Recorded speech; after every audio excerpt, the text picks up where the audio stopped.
Inclinons nos têtes pour la prière. Bien-aimé Père Céleste, nous avons entendu le cœur. Crois seulement. Cela nous fait réaliser que c'est tout ce que nous devons faire pour hériter n'importe quelle promesse de Dieu. Il suffit de les croire, car il est écrit « Tout est possible à ceux qui croient ».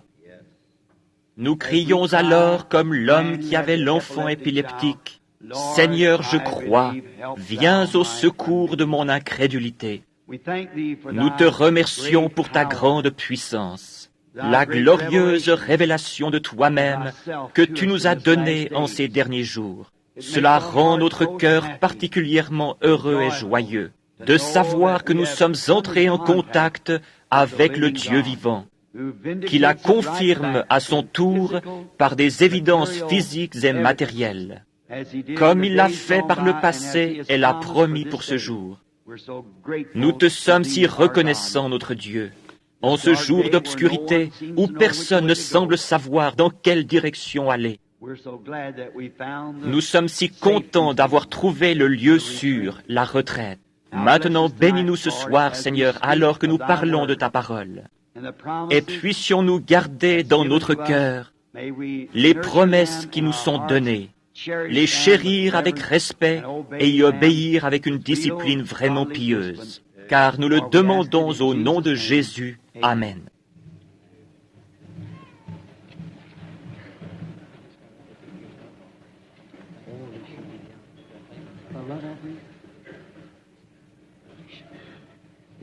Une offrande d'amour?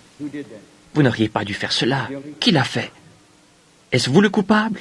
Je m'en prenais à l'organisateur. Il dit qu'il a prélevé pour moi une offrande d'amour. Il n'aurait pas dû le faire. Je l'apprécie, Dieu le sait. Mais je ne suis pas venu pour cela. Merci. Que le Seigneur vous bénisse. Je ferai tout mon possible. Je la mettrai directement pour les missions à l'étranger. Je saurai ainsi que cela ira pour le royaume de Dieu. Et si le Seigneur le veut, je l'utiliserai moi-même dans ces pays, afin d'apporter ce même évangile que vous avez écouté cette semaine. Je saurai alors que cela sera fait de la façon que vous croyez. Que le Seigneur m'aide à le faire. Je suis très reconnaissant pour tous ceux qui sont venus cette semaine. Et pour vous tous qui êtes reliés ce soir de nouveau par les fils du téléphone. Et nous sommes reconnaissants envers chacun d'entre vous. Billy m'a dit ce matin, « Papa, si tu étais venu avec moi tôt ce matin, juste après le lever du jour, et que tu aies été ici dans les alentours, tu aurais vu ces mères en train de nourrir leur bébé dans la voiture. Et ces pauvres gens attendant sous la pluie que les portes s'ouvrent. Vous voyez quel hypocrite je serais si je vous disais autre chose que la vérité? Je serais vraiment ignoble. Parfois, je dois faire mal, mais ce n'est pas parce que je le veux. C'est parce que ce n'est pas moi qui fais mal, c'est la vérité. Mais je crois que la raison pour laquelle vous venez, c'est que je suis tout à fait sincère avec vous et que je fais tout mon possible pour vous aider. Puisse le Seigneur aider chacun d'entre vous. Et maintenant, je veux remercier les gens de leur bienveillante coopération et aussi les gens de cette ville qui nous ont donné, qui nous ont permis de louer dans cette école l'auditorium et la salle de gymnastique. Et je veux remercier les personnes de l'administration, si elles sont ici, de même que Thurston Colvin, qui est gardien ici, pour sa précieuse coopération et pour nous avoir aidés à obtenir ceci et pour s'être trouvés chaque soir avec nous.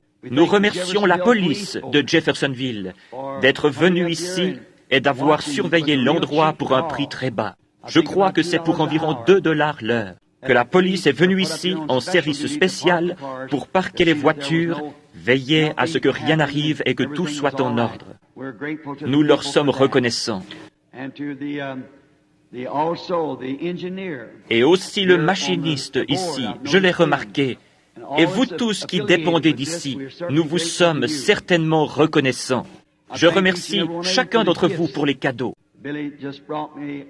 Billy m'en a apporté plusieurs cet après-midi. Il y avait des bois de bonbons, etc. L'un d'eux représentait les béatitudes, avec une image de Christ ouvragée à l'intérieur. C'était le sermon sur la montagne. Et c'était vraiment beau. Je vous remercie beaucoup. Et il y a tellement de choses que je ne sais comment vous remercier. Et aussi pour votre parrainage et le financement des réunions. Nous apprécions certainement cela de tout notre cœur. Que le Seigneur vous bénisse chacun richement. Billy m'a dit que beaucoup de personnes avaient demandé un entretien privé pendant ce temps et que beaucoup avaient de petits bébés à faire consacrer. Oh, comme je désire faire cela. Mais vous voyez, quand je suis venu cette fois, c'était si urgent que j'ai dû rester tout le temps à étudier cette parole et dans la prière afin d'apporter ces messages. Voyez-vous, ils sont extraordinaires pour nous. Parce qu'il s'agit de trouver la volonté de Dieu et de dire ensuite les choses. Et tout cela doit concorder et je dois demander à Dieu exactement ce qu'il faut apporter. Dieu voulant, nous reviendrons bientôt dès que nous pourrons disposer d'un jour. J'ai fait une proposition où j'ai mentionné quelque chose à propos de Pâques. Je ferais mieux de contrôler, parce que je crois que j'ai quelque chose de prévu en Californie à cette époque-là. Ainsi, c'est peut-être inexact. Cependant, lorsque nous reviendrons au tabernacle, nous vous enverrons une carte, l'Église, vous donnant la date et l'heure. Peut-être qu'à ce moment-là, je n'ai de nouveau pas consacré de temps à la prière pour les malades. Nous n'avons pas eu un seul service où nous avons amené les gens pour que l'on prie pour eux. Nous les avons envoyés à l'extérieur. Et nos frères ici ont prêché, frère Lee Vail et frère... Ces autres frères ont prêché, ont prié pour les malades et ont baptisé d'eau, me permettant ainsi de rester seul avec la parole. Nous remercions ces frères. Ils ont fait un superbe travail. Il y a ici tellement d'amis que j'aimerais rencontrer. J'ai regardé en bas et j'ai vu John et Earl. Il y a le docteur Lee Vail, l'un des organisateurs de la campagne, frère Roy Borders. Ces hommes, je n'ai même pas pu leur serrer la main. Je n'en ai pas eu l'occasion. Je pense à mes amis du Kentucky et des alentours, des amis dans le ministère. Combien j'aimerais leur serrer la main. Frère Blair, je l'ai remarqué ici l'autre jour. Et beaucoup de ces hommes que j'aime, ils sont allés à plusieurs réunions et je n'ai même pas pu leur serrer la main. J'essaye. Ce n'est pas parce que je ne veux pas le faire, c'est parce que je n'en ai pas le temps et que je dois me dépêcher. Pour ce qui est de consacrer les bébés, bien sûr, mon propre fils, mon petit-fils, le petit David, devait être consacré lors de cette réunion. Je n'ai pas eu le temps de le faire. Je suis maintenant 2 fois grand-papa. Ainsi, M. May, s'il est ici ce soir, m'a donné cette canne, et il me semble que je devrais bientôt l'utiliser.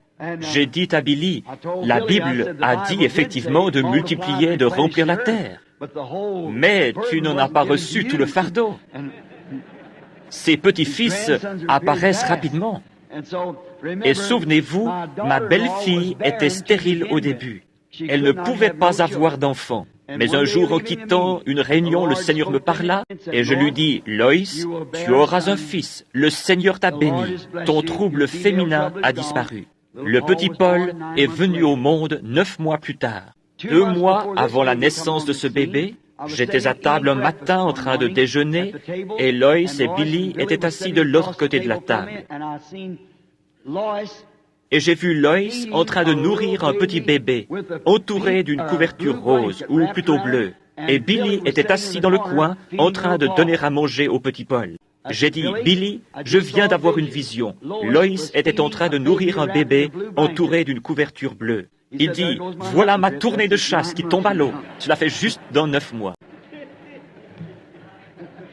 11 mois plus tard, le petit David naissait. Et je n'ai pas encore pu le consacrer au Seigneur, et je ne le pourrai pas avant notre retour. Ainsi, vous voyez ce que c'est. Combien j'aime les gens et leur compagnie. Mais nos frères ont prié pour les malades, et je sais que ce fut un succès. Chaque soir, nous avons prié pour les malades, l'un imposant les mains à l'autre, ce qui nous a permis de toucher l'ensemble. Mais peut-être que, Dieu voulant, je l'inscrirai sur la carte si nous l'envoyons. Lorsque je reviendrai, j'aimerais de nouveau consacrer environ 2 ou 3 jours uniquement à la prière pour les malades et de cette manière faire ce que nous pouvons dans ce sens. Je veux de nouveau remercier les gens de leur aide. Maintenant, durant quelques instants, je veux faire quelques remarques à propos du message de ce matin. Il est évident que je n'ai pas réussi à le terminer complètement, mais je pense que vous comprenez.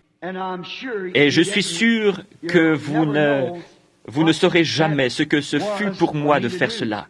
Cela vous semble très simple, mais voyez-vous ce que vous faites? Vous prenez la place de Dieu en déclarant quelque chose comme ça.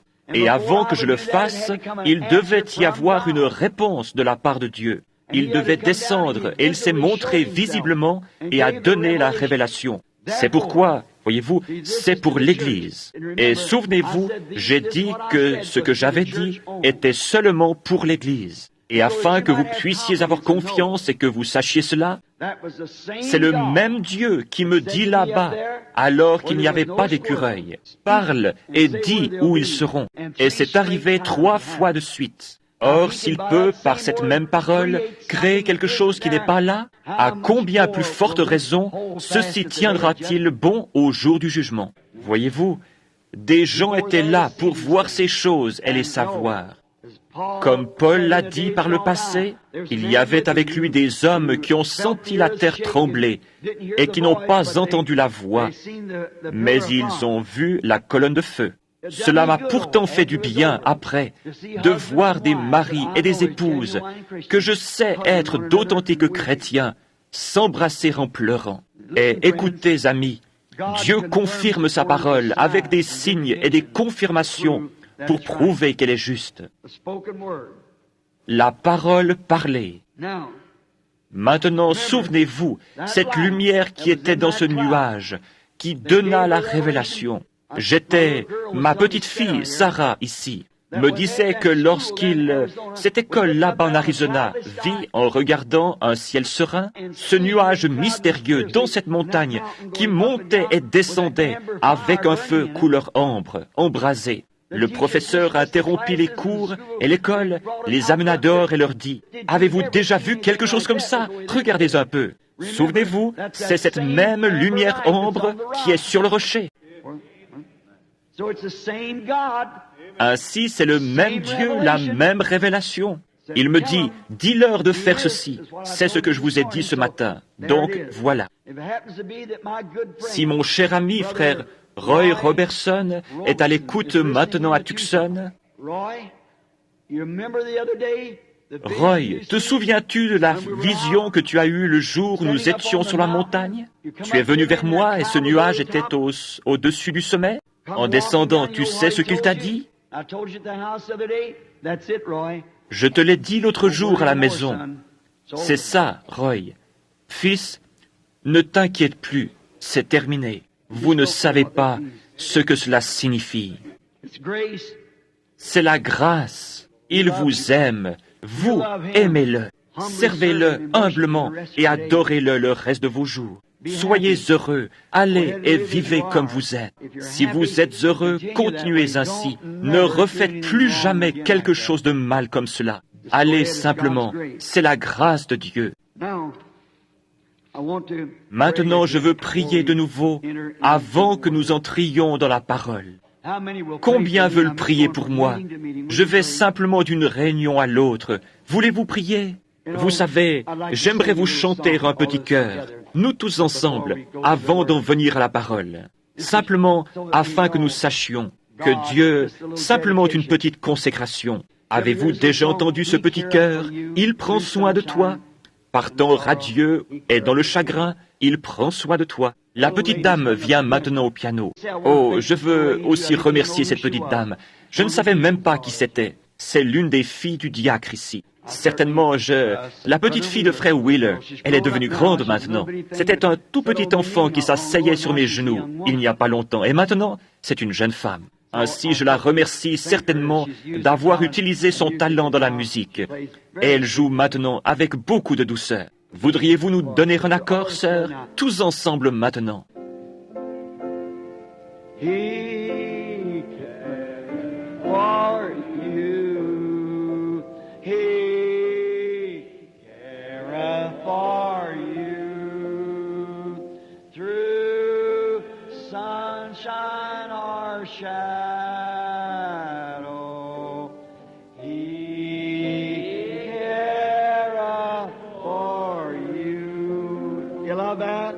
Let's sing it again, all together. He careth for you.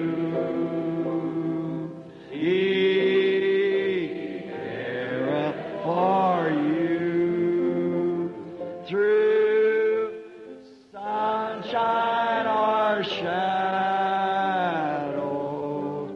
He careth for you. Frère Dow, il prend aussi soin de vous, frère. Ne l'aimez-vous pas? Inclinons maintenant nos têtes. Ô Dieu bienveillant, ces petites notes ici renferment certaines choses que je dois dire aux gens. Nous sommes de retour ici pour nous référer à ce qui a été dit ce matin, car c'est ce que les gens sont venus entendre. Je te prie, ô Dieu, de faire voir aux gens que Dieu les aime et qu'il prend soin d'eux. Et ce n'est pas moi qui l'ai donné, Seigneur. Ce fut confirmé que c'était la vérité. Ainsi je prie, Dieu bien-aimé, pour que ton amour reste toujours avec les gens. Ce soir, alors que nous devons nous séparer, après cette réunion, et rentrer chez nous, il y a quelque chose qui nous tiraille intérieurement, Seigneur. Je te prie de bénir ces gens. Maintenant, alors que nous nous approchons de la parole dans la prière et que nous nous approchons de la parole écrite, nous te demandons de prendre cette parole écrite et de la rendre vivante pour nous ce soir. Et lorsque nous quitterons ensuite ce bâtiment pour nous séparer et regagner nos différentes demeures, puissions-nous dire comme ceux qui vinrent d'Emmaüs, après avoir marché avec lui toute la journée sans pourtant le reconnaître. Mais lorsqu'il les eut réunis dans la chambre ce soir-là, toutes les portes étant fermées, il fit quelque chose de semblable à ce qu'il fit avant sa crucifixion. Par cela, ils surent qu'il était ressuscité. Fais-le de nouveau ce soir, Seigneur. Accorde-le alors que les portes sont fermées et que ton petit groupe est ici dans la tente. Et Père, lorsque nous retournerons chez nous, nous dirons comme eux, notre cœur ne brûlait-il pas au-dedans de nous lorsqu'il nous parlait en chemin? Nous nous remettons entre tes mains avec tout, Seigneur. Fais avec nous comme tu juges bon. Au nom de Jésus. Amen. Maintenant, entrons rapidement dans le service et lisez avec moi, si vous le voulez bien, dans le livre des Hébreux. C'est une autre révélation sur le message que nous parlerons brièvement ce soir, si le Seigneur le veut.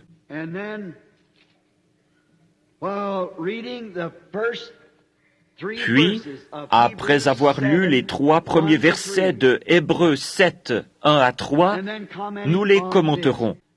Et nous ne savons pas ce que le Seigneur fera. Nous ne savons pas. Tout ce que nous faisons, c'est de croire, veiller, prier. Est-ce juste? Et croire qu'il fera tout concourir au bien de ceux qui l'aiment, parce qu'il l'a promis.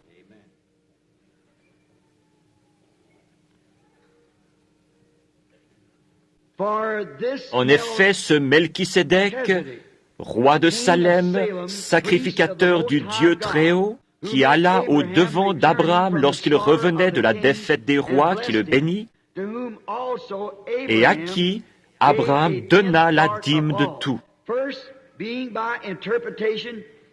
qui est d'abord roi de justice, d'après la signification de son nom, ensuite roi de Salem, c'est-à-dire roi de paix. Lisons un peu plus loin. Qui est sans père, sans mère, sans généalogie, qui n'a ni commencement de jour, ni fin de vie, mais qui est rendu semblable au Fils de Dieu. Ce Melchisédek demeure sacrificateur à perpétuité. Pensez à la grandeur de cette personne, à la grandeur de cet homme. Et maintenant, la question se pose, qui est cet homme? Les théologiens ont eu différentes idées, mais depuis l'ouverture des 7 sceaux, le livre qui était mystérieux pour nous, Selon Apocalypse 10, 1 à 7, tous les mystères écrits dans ce livre qui ont été cachés à l'âge des réformateurs sont censés être dévoilés par l'ange du dernier âge de l'Église. Combien savent que c'est juste? C'est juste. Ils sont censés être dévoilés. Tous les mystères du livre mystérieux doivent être révélés aux messagers de l'âge de Laodicée. Voyant qu'il y a beaucoup de disputes à propos de cette personne et à ce sujet, je pense qu'il nous appartient d'examiner la chose pour découvrir qui c'est. Il y a plusieurs opinions à son sujet. Certains prétendent qu'il n'est qu'un mythe, qu'il n'était pas réellement une personne. D'autres disent que c'était un sacerdoce, que c'était le sacerdoce de Melchisédek. La plupart sont de cet avis parce qu'ils disent que c'était un sacerdoce. Or, cela ne se peut pas, car au 4e verset, il est dit qu'il était une personne, un homme. Ainsi, pour être une personne, il devait être une personnalité, un homme, non pas un ordre, mais une personne. Ainsi, il n'était pas simplement l'ordre d'un sacerdoce, il n'était pas non plus un mythe, il était une personne. Et cette personne est éternelle. Si vous prenez garde, il n'avait ni père, ni mère, ni commencement, ni fin. Et qui qu'il soit, il est toujours vivant ce soir. Parce que la Bible dit ici qu'il n'avait ni père, ni mère, ni commencement de jour, ni fin de vie. Ainsi, cela doit être une personne éternelle. Est-ce juste? Une personne éternelle. Ainsi, cela ne peut être qu'une personne, c'est Dieu, parce qu'il est le seul qui soit éternel, Dieu. J'aimerais que vous lisiez une fois 1 Timothée 6, 15 et 16, si vous le voulez bien. Maintenant, la chose que j'affirme, c'est qu'il était Dieu, parce qu'il est la seule personne à pouvoir être immortel. Et c'est Dieu se transformant en une personne. C'est ce qu'il était. Ni père, ni mère, ni commencement de vie, ni fin de jour. Maintenant, nous découvrons dans les Écritures que beaucoup enseignent qu'il y a 3 personnalités dans la divinité. Or, vous ne pouvez pas avoir de personnalité sans que cela soit une personne. Il faut une personne pour faire une personnalité. Un pasteur baptiste est venu me trouver chez moi il y a quelques semaines, où il m'a plutôt téléphoné et m'a dit « Un jour où vous aurez le temps, j'aimerais vous corriger à propos de la divinité. » Je lui ai dit « J'ai le temps en ce moment parce que je veux être dans le vrai et nous mettons tout le reste de côté pour cela. » Il est alors venu et m'a dit « Frère Branham, vous enseignez qu'il n'y a qu'un Dieu. » Je lui ai répondu « Oui, monsieur. » Il a dit « Eh bien, je crois qu'il y a un Dieu, mais un Dieu en 3 personnes. » J'ai dit « Monsieur, pourriez-vous répéter cela ?» Il a dit « Un Dieu en 3 personnes. » Je lui ai demandé « Où êtes-vous allé à l'école ?» Voyez-vous? Et il m'a nommé un collège biblique. Je lui ai dit « Je peux croire cela. » Mais vous ne pouvez pas être une personne sans être une personnalité. Et si vous êtes une personnalité, vous êtes une personnalité par vous-même. Vous êtes un être séparé et individuel. Il m'a dit, eh bien, les théologiens ne peuvent même pas l'expliquer. J'ai dit, c'est par révélation. Et il a dit, je ne peux pas accepter de révélation. Je lui ai dit, alors il n'y a aucun moyen que Dieu se fasse connaître à vous, parce que c'est caché aux yeux des sages et des intelligents, et c'est révélé aux enfants. Révélé, une révélation. Révélé aux enfants qui sont prêts à l'accepter, à apprendre. J'ai ajouté, il n'y aurait aucun moyen pour que Dieu se fasse connaître à vous. Vous vous fermez à lui. La Bible entière est la révélation de Dieu. L'Église entière est bâtie sur la révélation de Dieu. Il n'y a aucun moyen de connaître Dieu si ce n'est par révélation. Celui à qui le Fils veut le révéler, une révélation. Tout est révélation. Ainsi, en n'acceptant pas la révélation, vous n'êtes qu'un théologien froid. Et il n'y a aucun espoir pour vous. Maintenant, nous découvrons que cette personne n'avait ni père, ni mère, ni commencement de jour, ni fin de vie. C'était Dieu, en morphé. Le mot grec signifiant changer fut utilisé. Il se changea, en morphé, d'une personne en une personne. Le mot grec en morphé fut pris au théâtre, où une personne change de masque pour devenir un autre personnage. Comme à l'école récemment, je crois que c'était juste avant que Rebecca passe son diplôme. Ils ont eu une des pièces de Shakespeare, et un jeune homme dut changer de vêtements plusieurs fois parce qu'il devait jouer 2 ou 3 rôles différents, tout en étant la même personne. Une fois, il jouait celui du vilain, et lorsqu'il apparut la fois suivante, il était un autre personnage. Or, le mot grec « en morphé » signifie qu'il changea de masque. Et c'est ce que Dieu a fait. C'est le même Dieu tout le temps. Dieu sous la forme du Père, de l'Esprit, de la colonne de feu. Ce même Dieu a été fait chair et habita parmi nous. En morphé, il fut manifesté de telle manière qu'on puisse le voir. Et maintenant, ce même Dieu est le Saint-Esprit. Père, Fils, Saint, non pas 3 dieux, mais 3 fonctions, 3 actes du Dieu unique. La Bible dit qu'il y a un seul Dieu, mais c'est ainsi qu'il ne pouvait pas, vous ne pouvez pas redresser ceci et avoir 3 dieux. Vous ne vendriez jamais ça à un juif, laissez-moi vous le dire, à quelqu'un qui sait mieux, car il sait qu'il n'y a qu'un seul Dieu. Remarquez, c'est pareil au sculpteur qui cache son travail avec un masque. C'est ce que Dieu a fait en cet âge. Cela a été caché. Toutes ces choses ont été cachées et elles sont censées être révélées dans cet âge. La Bible dit qu'elles seraient révélées dans les derniers temps. C'est pareil à un sculpteur qui garde son œuvre entièrement cachée jusqu'au moment où il en retire le masque et alors, c'est ainsi qu'a été la Bible. Cela a été une œuvre de Dieu qui a été couverte. Et cela a été caché depuis la fondation du monde. C'est un mystère à 7 faces, et Dieu a promis qu'en ce jour, dans l'âge de cette église de Laodicée, il retirerait le masque du tout et que nous pourrions le voir. Quelle chose glorieuse! Dieu en morphé, masqué dans une colonne de feu. Dieu en morphé, dans un homme appelé Jésus. Dieu en morphé, dans son Église. Dieu au-dessus de nous. Dieu avec nous. Dieu en nous.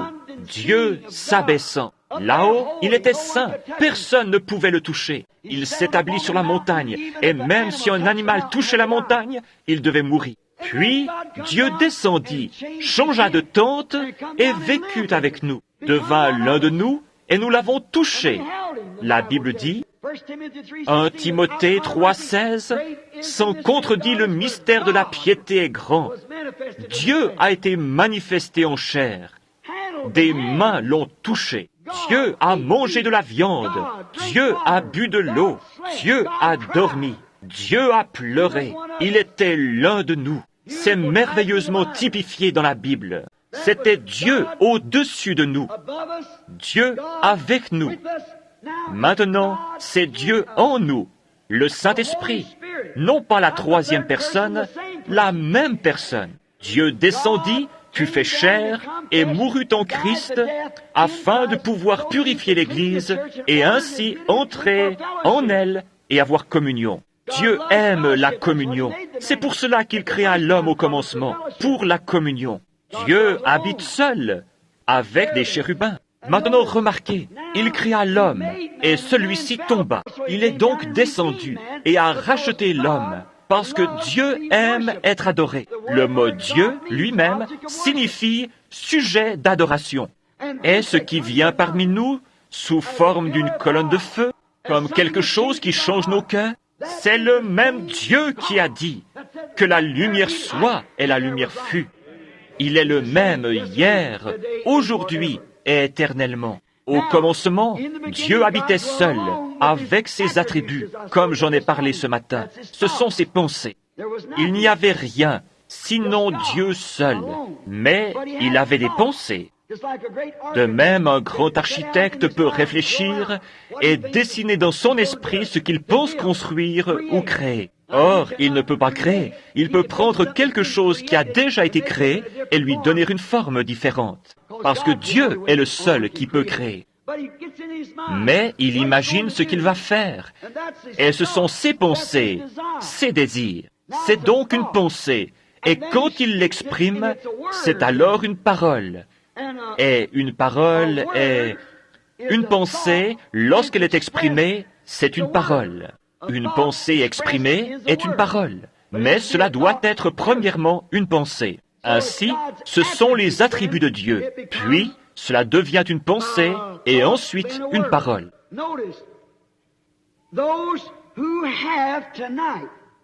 Remarquez, ceux qui ont ce soir la vie éternelle étaient avec lui et en lui, dans sa pensée, avant qu'il y ait un ange, une étoile, un chérubin ou quoi que ce soit d'autre. Ça, c'est être éternel. Et si vous avez la vie éternelle, vous avez toujours existé.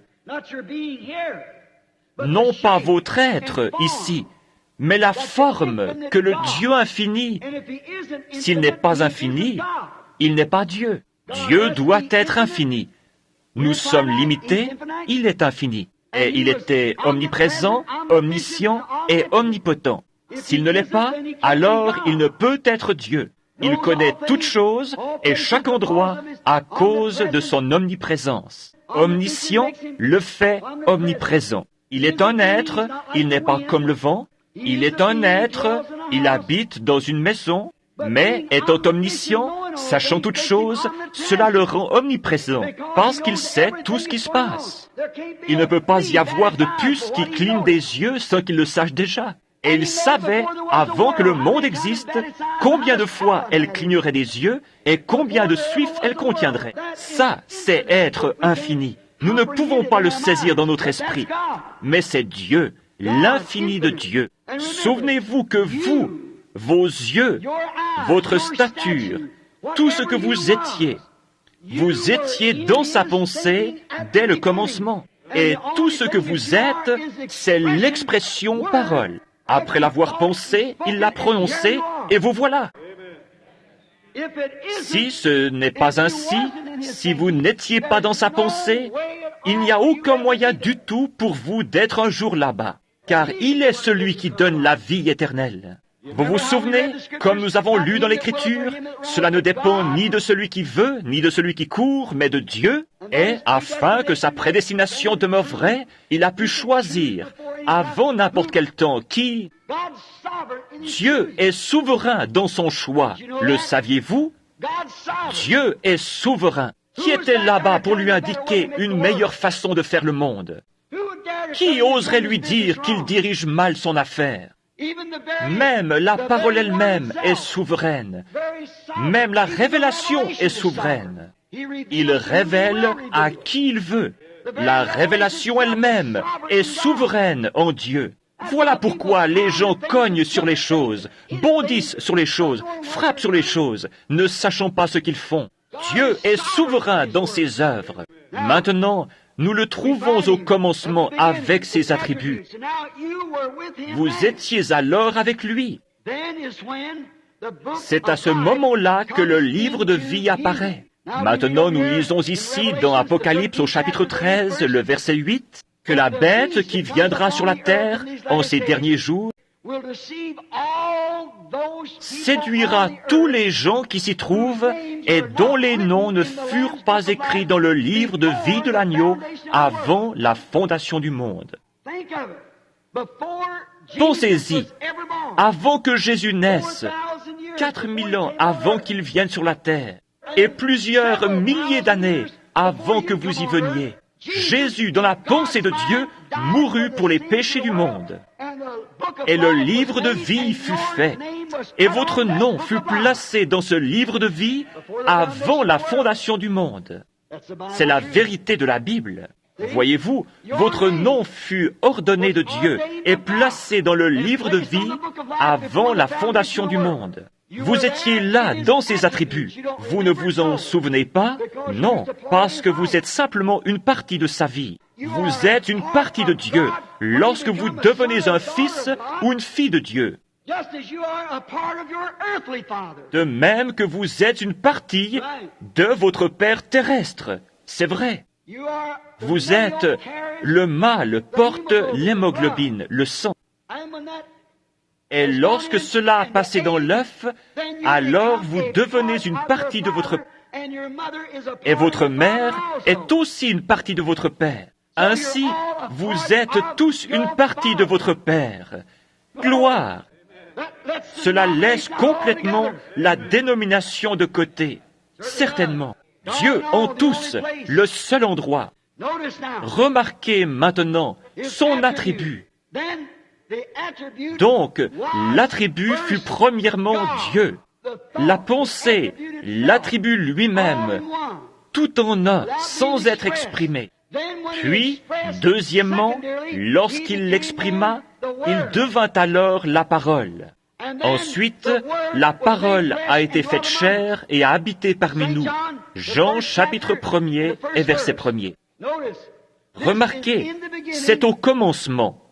Mais avant se trouve ce qui est éternel. Remarquez, au commencement était la parole. Lorsque le temps commença, c'était la parole. Mais avant d'être la parole, c'était un attribut, une pensée. Puis, elle fut exprimée. Au commencement, il y avait l'expression, la parole. Maintenant, nous arrivons à l'endroit où se trouve Melchisédek. C'est cette personne mystérieuse.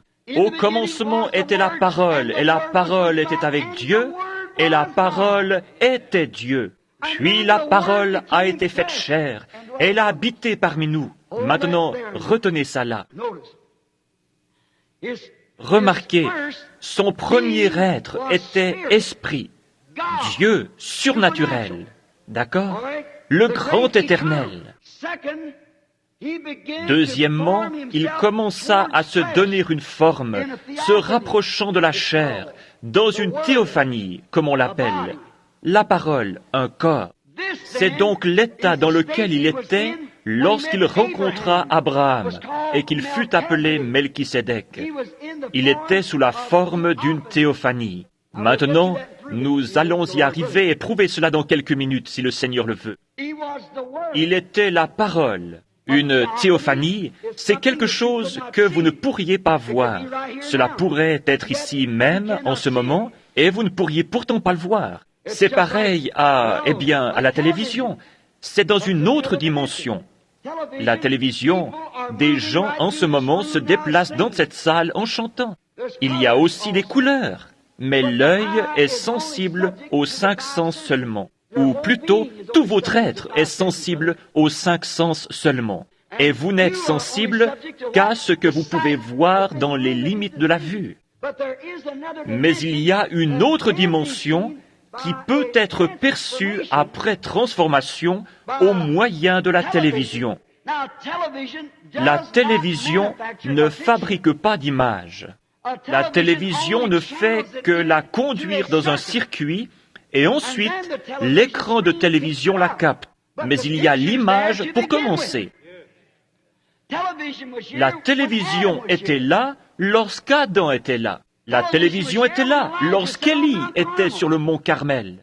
La télévision était là lorsque Jésus de Nazareth marcha sur les côtes de la Galilée. Mais c'est seulement maintenant que vous la découvrez. Il ne l'aurait pas cru à ce moment-là. Vous auriez été traité de fou si vous aviez dit quelque chose comme cela.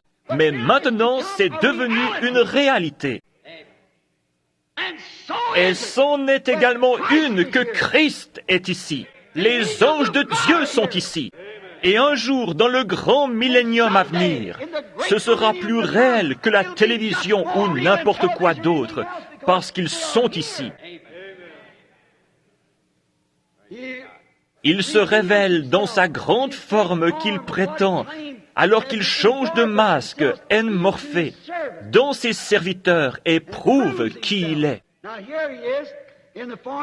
Maintenant le voici sous la forme de l'Esprit, puis il vient sous la forme de en morphé. Il est apparu à Abraham en morphé. Lorsqu'Abraham revint de la défaite des rois, il rencontra Melchisédek et lui parla. Dernièrement, j'ai lu dans le journal de Tucson un article racontant le cas d'une femme qui, alors qu'elle roulait à, je crois, 60 ou 80 km à l'heure, heurta un vieil homme qui portait un pardessus. Elle poussa un cri et arrêta sa voiture. Il fut projeté en l'air, là, au milieu du désert.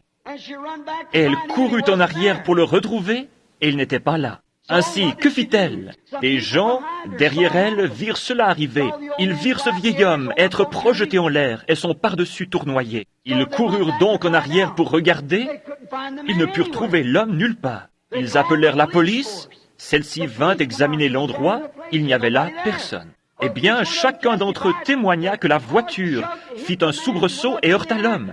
Il s'éleva en l'air et tout le monde vit cela. Des témoins se trouvant dans 2 ou 3 voitures virent ceci arriver.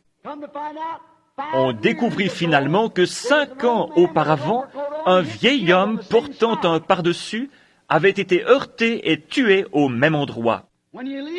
Lorsque vous partez d'ici, vous n'êtes pas mort, vous devez revenir, même si vous êtes un pécheur, et être jugé d'après les œuvres faites dans le corps. Si cette tente où nous habitons sur la terre est détruite, nous en avons une autre qui nous attend. En morphé, c'est la parole. Or Dieu, à ce stade de sa création, forma plus tard dans la chair Jésus. À partir de quoi? À partir du grand esprit du commencement, puis cela devint la parole, alors qu'il commençait à se manifester. La parole ne se fait pas encore, elle est simplement prononcée, en morphé.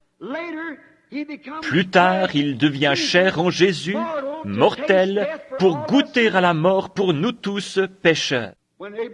Lorsqu'Abraham le rencontra, il était Melchisédek. Il dévoile ici ce que tous les attributs feront à la fin ultime. Chaque fils d'Abraham, chaque fils de la foi fera absolument la même chose. Mais je veux voir de quelle façon nous devons venir. Nous le voyons aussi révélé ici dans Ruth et Boz, comme parents rédempteurs, et comment ils devaient venir pour être chers. Maintenant, nous voyons que les fils, attributs de son esprit, ne sont pas encore entrés dans le corps parole, mais une théophanie. Ce corps est soumis à la parole, attendant avec un ardent désir la transformation du corps. Maintenant, la différence entre lui et vous, en tant que fils, voyez-vous, il était au commencement la parole, un corps en morphé. Il y est entré et y a vécu dans la personne de Melchisédek. Puis, plus tard, nous n'avons plus jamais entendu parler de Melchisédek, parce qu'il est devenu Jésus-Christ. Melchisédek était le sacrificateur, mais il est devenu Jésus-Christ. Or, vous avez contourné cela, parce que sous cette forme, il connaissait toutes choses. Et vous n'avez encore jamais été capable de connaître cela. Vous êtes venu comme Adam, comme moi. Vous avez passé de l'attribut à la chair pour être tenté. Mais lorsque cette vie ici sera terminée, si cette tente où nous habitons sur la terre est détruite, nous en avons déjà une autre qui nous attend. C'est là que nous allons, c'est la parole. Alors nous pouvons regarder en arrière et voir ce que nous avons fait. Maintenant, nous ne le comprenons pas. Nous ne sommes encore jamais devenus la parole. Nous sommes simplement devenus l'homme chair, non la parole. Mais, et regardez bien, cela montre clairement que vous ne serez jamais la parole, à moins d'avoir été une pensée au commencement. Cela prouve la prédestination de Dieu. Voyez-vous, vous ne pouvez pas être la parole, à moins d'être une pensée. Vous deviez être premièrement dans la pensée. Mais vous voyez, pour passer par la tentation, vous avez dû contourner la théophanie. Vous avez dû descendre ici dans la chair pour être tenté par le péché. Et alors, si vous... Tout ce que le Père m'a donné viendra à moi, et je le ressusciterai au dernier jour. Vous voyez, vous deviez être là d'abord. Alors vous voyez, il est descendu, suivant la ligne habituelle, allant de l'attribut à... Avant la fondation du monde, son nom fut mis dans le livre de vie de l'agneau. Puis, de là, il est devenu la parole, la théophanie, qui pouvait apparaître et disparaître. Puis, il est devenu chair et est reparti. Il a ressuscité ce même corps dans un état glorifié. Mais vous avez contourné la théophanie et êtes devenu l'homme chair pour être tenté par le péché.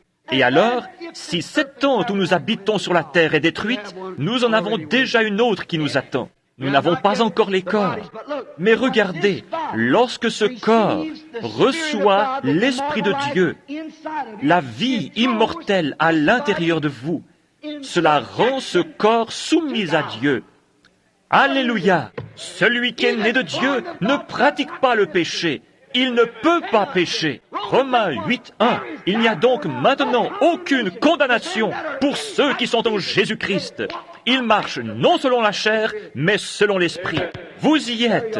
Voyez-vous, cela rend votre corps soumis. Vous n'avez pas à dire, « Oh, si je pouvais simplement arrêter de boire, si je pouvais simplement entrer simplement en Christ. » Tout cela disparaît. Voyez-vous?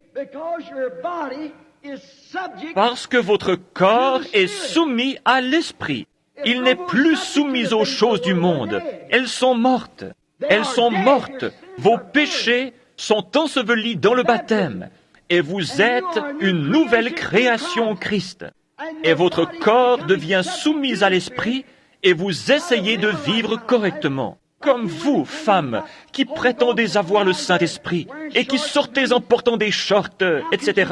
Comment pouvez-vous faire cela? Comment l'Esprit de Dieu, en vous, pourrait-il vous laisser faire une telle chose?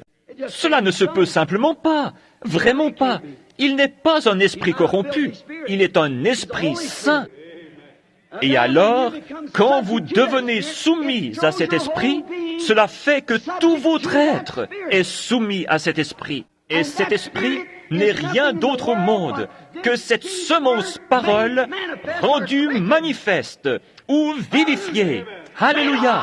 Rendue vivante. Et quand la Bible dit « Ne fais pas ceci », ce corps lui obéit rapidement. Il n'y a pas de question. Et qu'est-ce?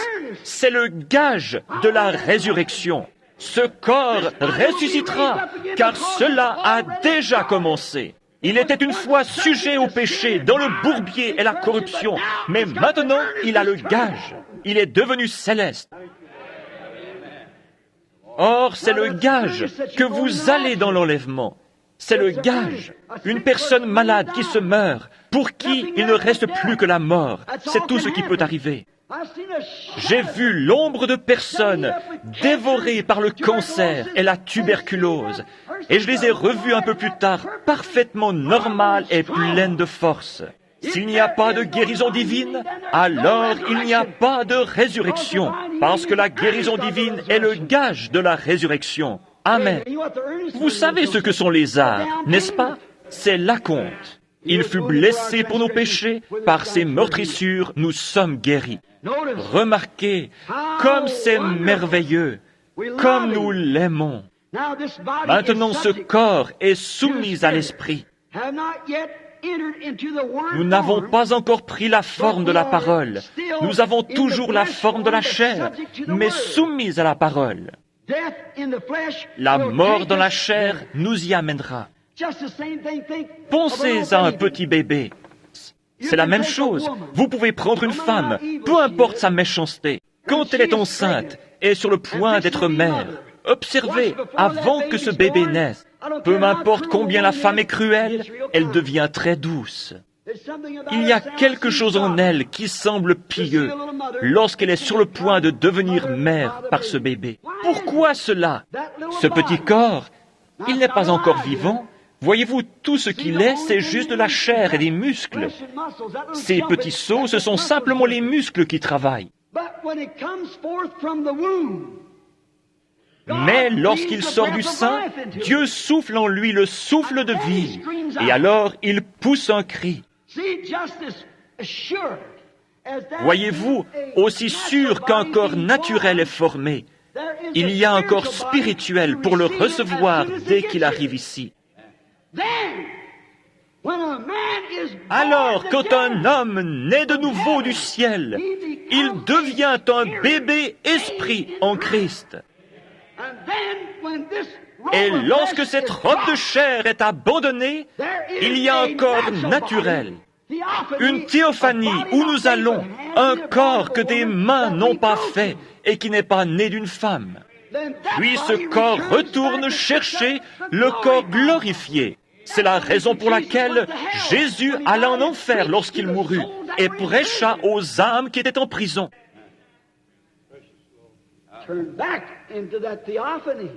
Il était revenu à cette théophanie. Oh, c'est merveilleux! Merci Seigneur.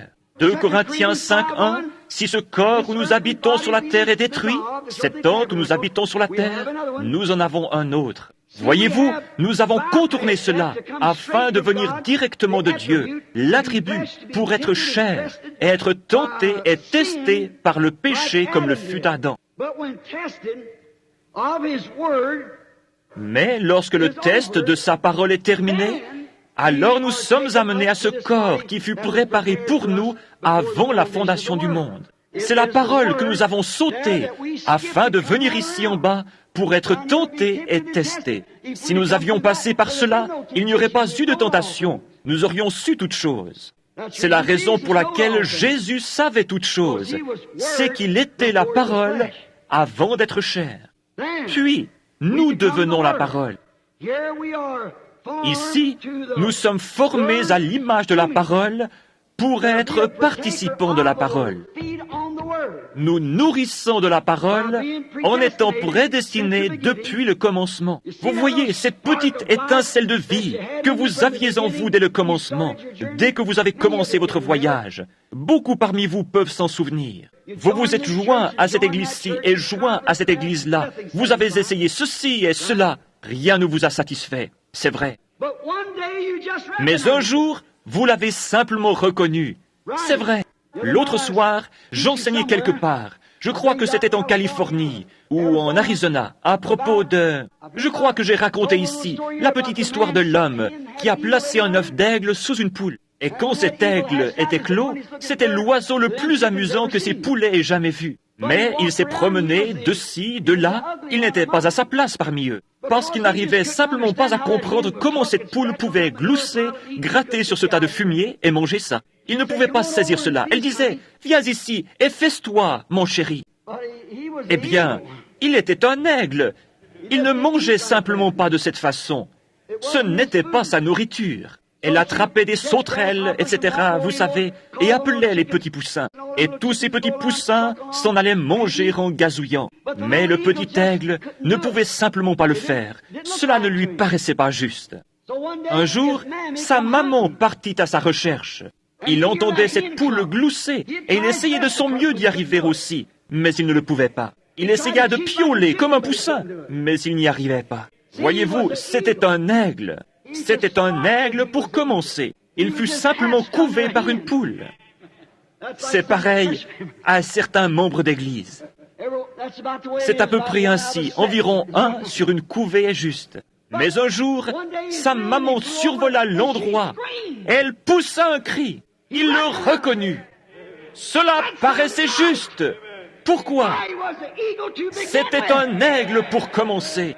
C'est ainsi avec l'Évangile ou la parole, la puissance de Jésus-Christ. Lorsqu'un homme a été prédestiné à la vie éternelle et qu'il entend cette intonation véritable, ce cri de Dieu, rien ne peut l'en détourner. L'Église ira peut-être. Le temps des miracles est passé. Cote, cote, cote. Tiens-toi là et mange ceci. Tiens-toi là et mange cela. Cette nourriture de basse-cour ne lui suffit plus. Il est parti. Tout est possible. Il s'élève du sol. C'est ce qui ne va pas avec tant de chrétiens aujourd'hui. Ils ne peuvent pas décoller du sol. La vieille maman lui a dit, « Fils, sauve, tu es un aigle. Monte ici vers moi. » Il dit, « Maman, je n'ai jamais sauté de ma vie. » Elle dit, « Eh bien, saute quand même. Tu es un aigle pour commencer. Tu n'es pas un poulet. » Il fit donc son premier saut et battit des ailes. Il ne réussit pas trop bien, mais il décolla du sol. C'est ainsi que nous faisons. Nous acceptons Dieu par la foi, d'après la parole écrite. Il y a quelque chose là-dedans. Voyez-vous, cette vie éternelle, vous y étiez prédestinés. Son grand-papa et sa grand-maman étaient des aigles. C'était un aigle depuis le début. Les aigles ne se mélangent pas à d'autres choses. Ce n'est pas un hybride du tout, c'est un aigle. Après avoir reconnu que la parole de Dieu elle-même était de la nourriture d'aigle, il laissa les autres choses. Vous avez alors été transformés en l'image vivante du Dieu vivant. Vous avez entendu quelque chose venant de votre théophanie. Si ce corps où nous habitons sur la terre est détruit, nous en avons un autre qui nous attend. Vous dites, est-ce bien vrai, frère Branham? Très bien, prenons quelques aigles et regardons-les pendant quelques minutes. Il y avait un homme appelé Moïse. Vous savez tous qu'un prophète est appelé dans la Bible un aigle. Il y avait un prophète appelé Moïse. Un jour, Dieu l'appela. Il ne voulait pas le laisser rentrer dans le pays, et il mourut sur un rocher. Les anges l'emportèrent et l'ensevelirent. Il y eut un autre homme, un aigle, qui n'eut même pas besoin de mourir. Il traversa simplement le Jourdain, et Dieu fit descendre un char. Et il quitta cette robe de chair, et s'éleva et gagna le prix éternel.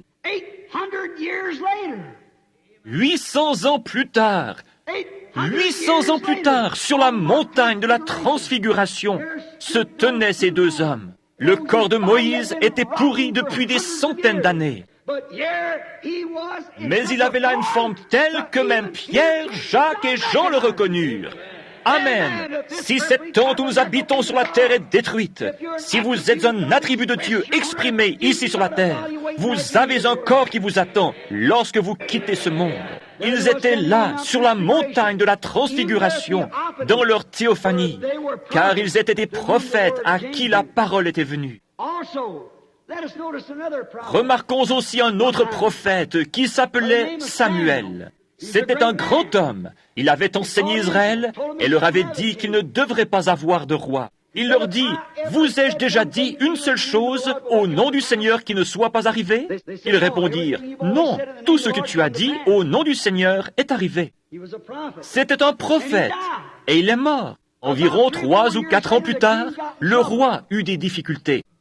C'était avant que le sang de Jésus-Christ soit versé. Il était au paradis. Et une sorcière d'Endor demanda que quelqu'un vienne consoler Saül. Et lorsque la sorcière le vit là, debout, elle s'écria, « Je vois un Dieu qui monte de la terre. » Et après que l'homme ait été mort, enseveli, et qu'il est pourri dans la tombe, il se tenait là, dans cette caverne, revêtu de sa robe de prophète, et il était toujours un prophète. Amen. Car il dit, « Pourquoi m'as-tu tiré de mon repos, puisque tu es devenu l'ennemi de Dieu ?» Observez-le prophétiser. « Demain soir, vers cette heure même, tu seras avec moi. » Il était toujours un prophète, bien qu'il ait quitté ce corps. Voyez-vous, il vint ici, et il était une partie de cette parole. Il entra donc de la vie de la chair dans le corps qui avait été préparé pour lui avant la fondation du monde. Il entra dans la théophanie, ce qui était la parole. Avez-vous saisi cela? C'est là que tous les croyants vont lorsqu'ils partent d'ici. Alors, dans cette forme, le voile est levé. Vous voyez que vous êtes aussi la parole lorsque vous entrez là-dedans. De même qu'un petit bébé, comme je l'ai déjà dit il y a quelques instants. Maintenant, remarquez, je loue Dieu pour l'ouverture de ces sceaux qui nous permettent de connaître ces choses.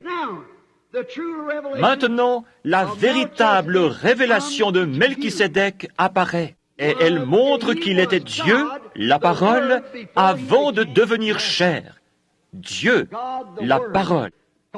Parce qu'il devait l'être. Personne d'autre ne pouvait être immortel comme lui. Voyez-vous, j'ai eu un père et une mère. Vous aussi. Jésus avait un père et une mère. Mais cet homme n'avait ni père ni mère. Jésus eut un commencement. Cet homme pas. Jésus donna sa vie. Cet homme ne le pouvait pas parce qu'il était la vie. Et c'est absolument le même homme tout le temps. J'espère que Dieu vous le révèle. Absolument la même personne tout le temps. Remarquez son titre, roi de justice. Hébreux 7, 2. Roi de justice et roi de paix. Il est deux rois. Maintenant, observez, Hébreux 7, 2. Roi de justice et aussi roi de paix. Il est deux rois là. Or, depuis qu'il est venu dans la chair et que son corps a été enlevé, dans Apocalypse 21, 16, il est appelé le roi des rois.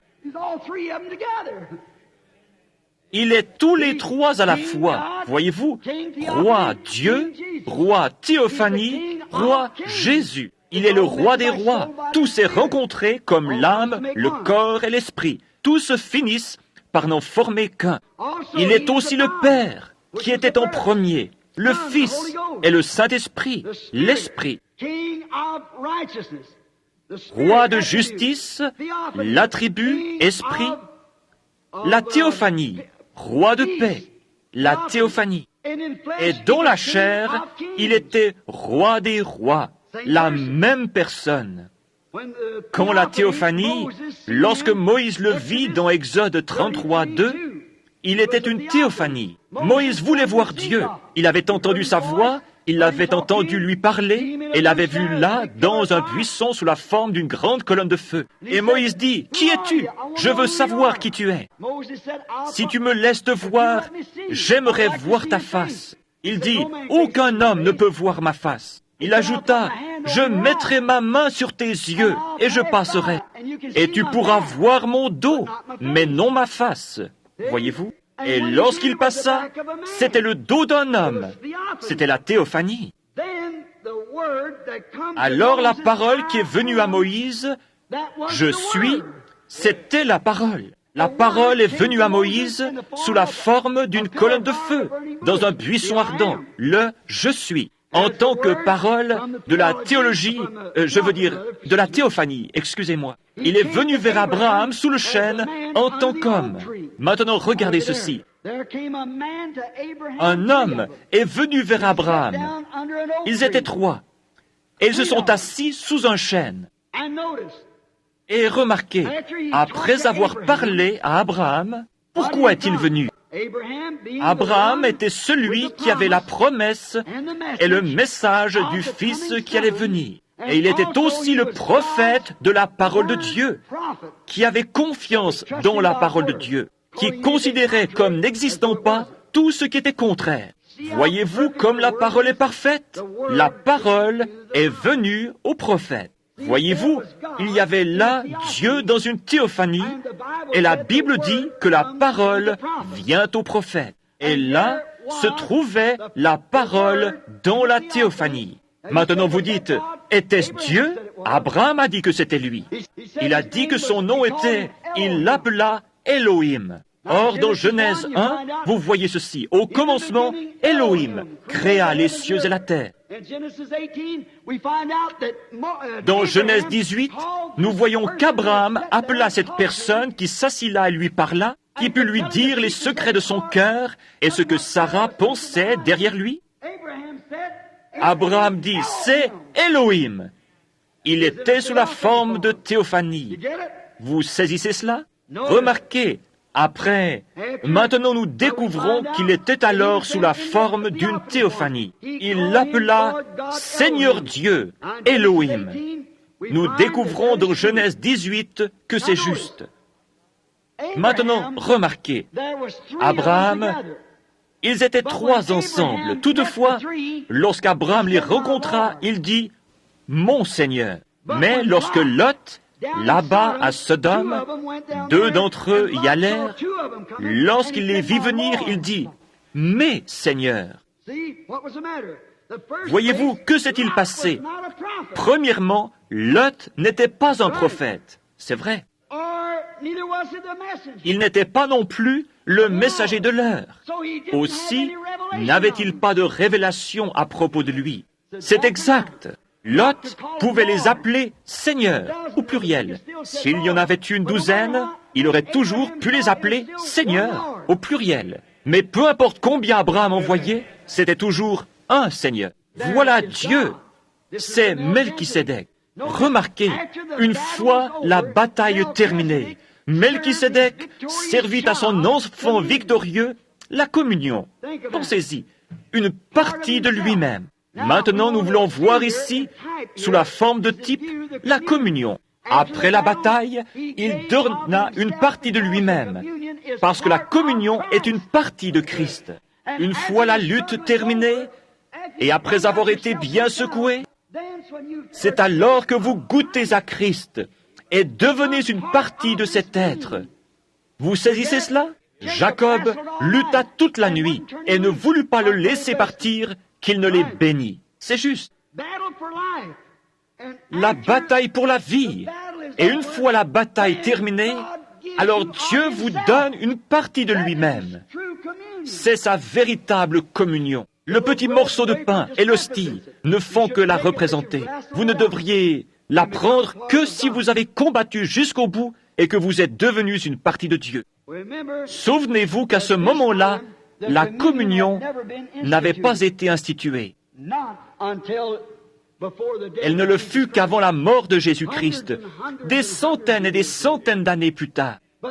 Mais après que son fils Abraham eut remporté la victoire, Melchisédek le rencontra et lui donna du vin et du pain, montrant que lorsque cette bataille terrestre est terminée, nous le rencontrerons dans les cieux et prendrons à nouveau la communion. Ce sera le souper des noces. Je ne boirai plus désormais de ce vin, ni ne mangerai du fruit de la vigne, jusqu'à ce que j'en mange et en boive du nouveau avec vous dans le royaume de mon Père. Est-ce juste? Remarquez de nouveau, Melchisédek alla à la rencontre d'Abraham avant qu'il arrive chez lui. Quel type magnifique nous avons ici! Melchisédek rencontrant Abraham après la bataille, avant que celui-ci arrive chez lui. Nous rencontrons Jésus dans les airs avant d'arriver chez nous. C'est vrai, 2 Thessaloniciens nous le dit, car nous le rencontrons dans les airs. C'est un magnifique type de Rebecca, rencontrant Isaac dans les champs dans la fraîcheur du jour. Nous le rencontrons dans les airs, 2 Thessaloniciens nous le dit, car nous, les vivants qui serons restés, nous ne devancerons pas ceux qui dorment. Car la trompette de Dieu sonnera, les morts en Christ ressusciteront premièrement. Nous, les vivants qui serons restés, nous serons tous ensemble enlevés avec eux à la rencontre du Seigneur dans les airs. Tous ces types sont parfaits. C'est pourquoi la théophanie, si vous êtes mort et que vous êtes entré dans cette théophanie, qu'arrive-t-il? La théophanie vient sur la terre pour prendre le corps racheté.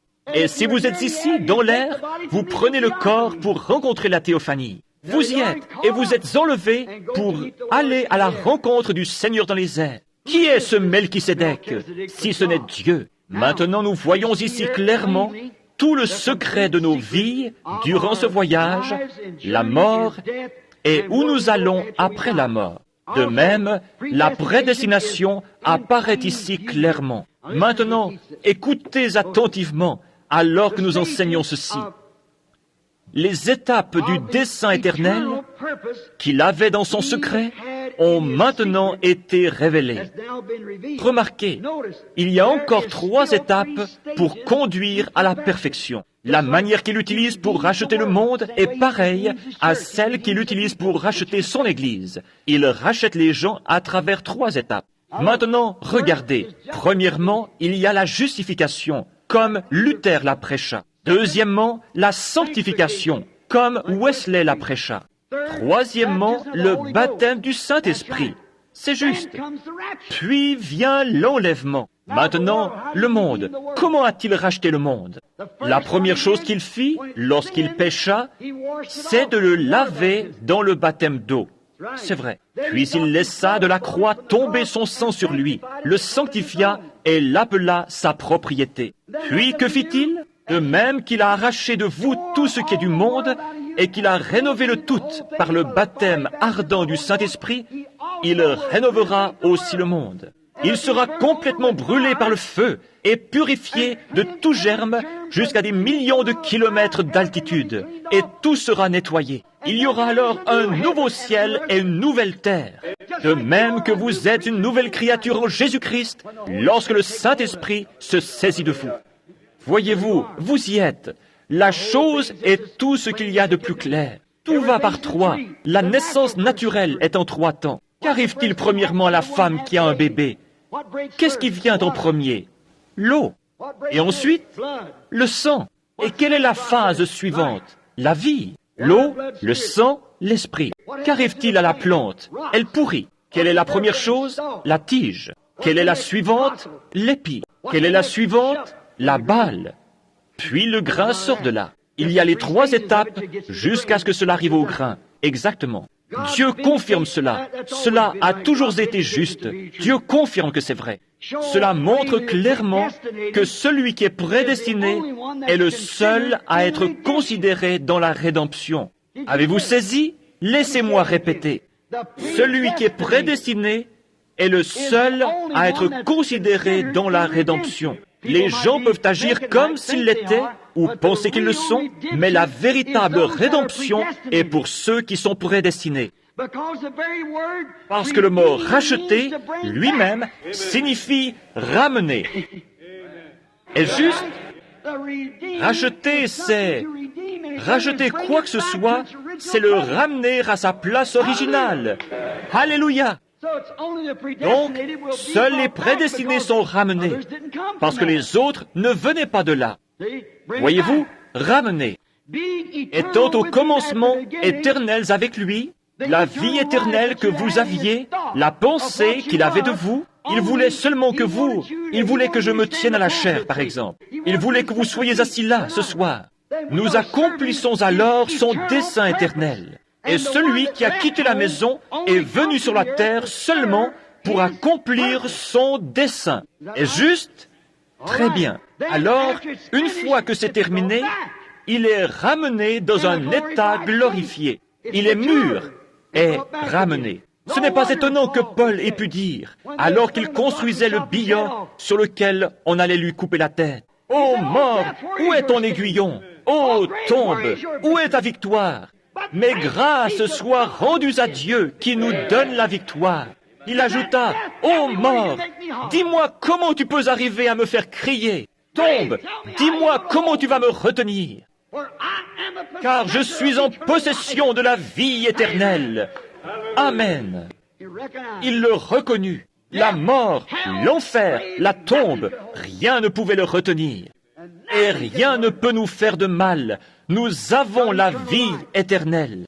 Il réalisa qu'il était béni dans le fait qu'il avait la vie éternelle. C'est comme une petite goutte de rosée. Si je comprends ce qui se passe, je ne m'y connais pas trop en chimie. Mais il doit se trouver que le refroidissement de l'humidité ou de l'atmosphère, et lorsque la nuit devient froide et obscure, cela tombe du ciel et forme des gouttes sur le sol. C'est tombé de quelque part. Le lendemain matin, avant le lever du soleil, cette petite goutte se trouve là, toute frissonnante. Mais laissez simplement le soleil se lever et regardez-la commencer à briller. Elle est heureuse. Pourquoi? Le soleil va l'appeler et la faire revenir à l'endroit d'où elle venait. Et c'est ainsi avec un chrétien. Alléluia! Nous savons, lorsque nous entrons dans la présence de Dieu, il y a quelque chose en nous qui nous dit que nous venons de quelque part et que nous y retournons par cette puissance qui nous attire. La petite goutte de rosée étincelle, brille et jubile parce qu'elle sait qu'elle vient de là-haut et que ce soleil va l'y faire remonter. Et un homme qui est un attribut de Dieu, né de Dieu, sait, alléluia, lorsqu'il entre en contact avec le Fils de Dieu, qu'un jour il sera tiré en haut et quittera cet endroit. Car si je suis élevé de la terre, j'attirerai tous les hommes à moi. Amen. Maintenant, remarquez, nous voyons Melchisédek. Et pourquoi Marie n'était pas sa mère? C'est la raison pour laquelle il l'appela femme et non pas mère. Il n'avait pas de père, car il était le Père, le Père éternel, les trois en un. Il n'avait pas de mère, certainement pas. Il n'avait pas de père, car il était le Père. Comme le poète l'a dit une fois en adressant un grand compliment à Jésus, « Je suis celui qui parla à Moïse dans un buisson ardent qui brûlait. Je suis le Dieu d'Abraham, l'étoile brillante du matin. Je suis l'alpha, l'oméga, le commencement et la fin. Je suis la création entière et Jésus est le nom. » C'est vrai. Oh, qui dis-tu que je suis? Et d'où disent-ils que je suis venu? Connais-tu mon Père? Ou peux te dire son nom? Alléluia! C'est le nom du Père. Oui, je suis venu au nom de mon Père, et vous ne m'avez pas reçu. Voyez-vous, certainement, il est le même hier, aujourd'hui et éternellement. Et ce Melchisédek devint chair. Il se révéla comme Fils de l'homme. Quand il vint en tant que prophète, il vint sous trois noms de fils. Le Fils de l'homme, le Fils de Dieu, le Fils de David. Lorsqu'il était ici, sur la terre, il était un homme pour accomplir l'Écriture. Moïse a dit, « L'Éternel votre Dieu vous suscitera un prophète comme moi. » Il devait donc venir comme prophète. Il n'a jamais dit, « Je suis le Fils de Dieu », mais plutôt, « Je suis le Fils de l'homme ». Croyez-vous le Fils de l'homme? C'est de cela qu'il devait témoigner, parce que c'est ce qu'il était. Maintenant, il est venu sous le nom d'un autre Fils, le Fils de Dieu, l'invisible, l'Esprit. Et lorsqu'il reviendra, il sera fils de David pour s'asseoir sur son trône. Lorsqu'il était ici et qu'il fut fait chair, il fut appelé le Fils de l'homme.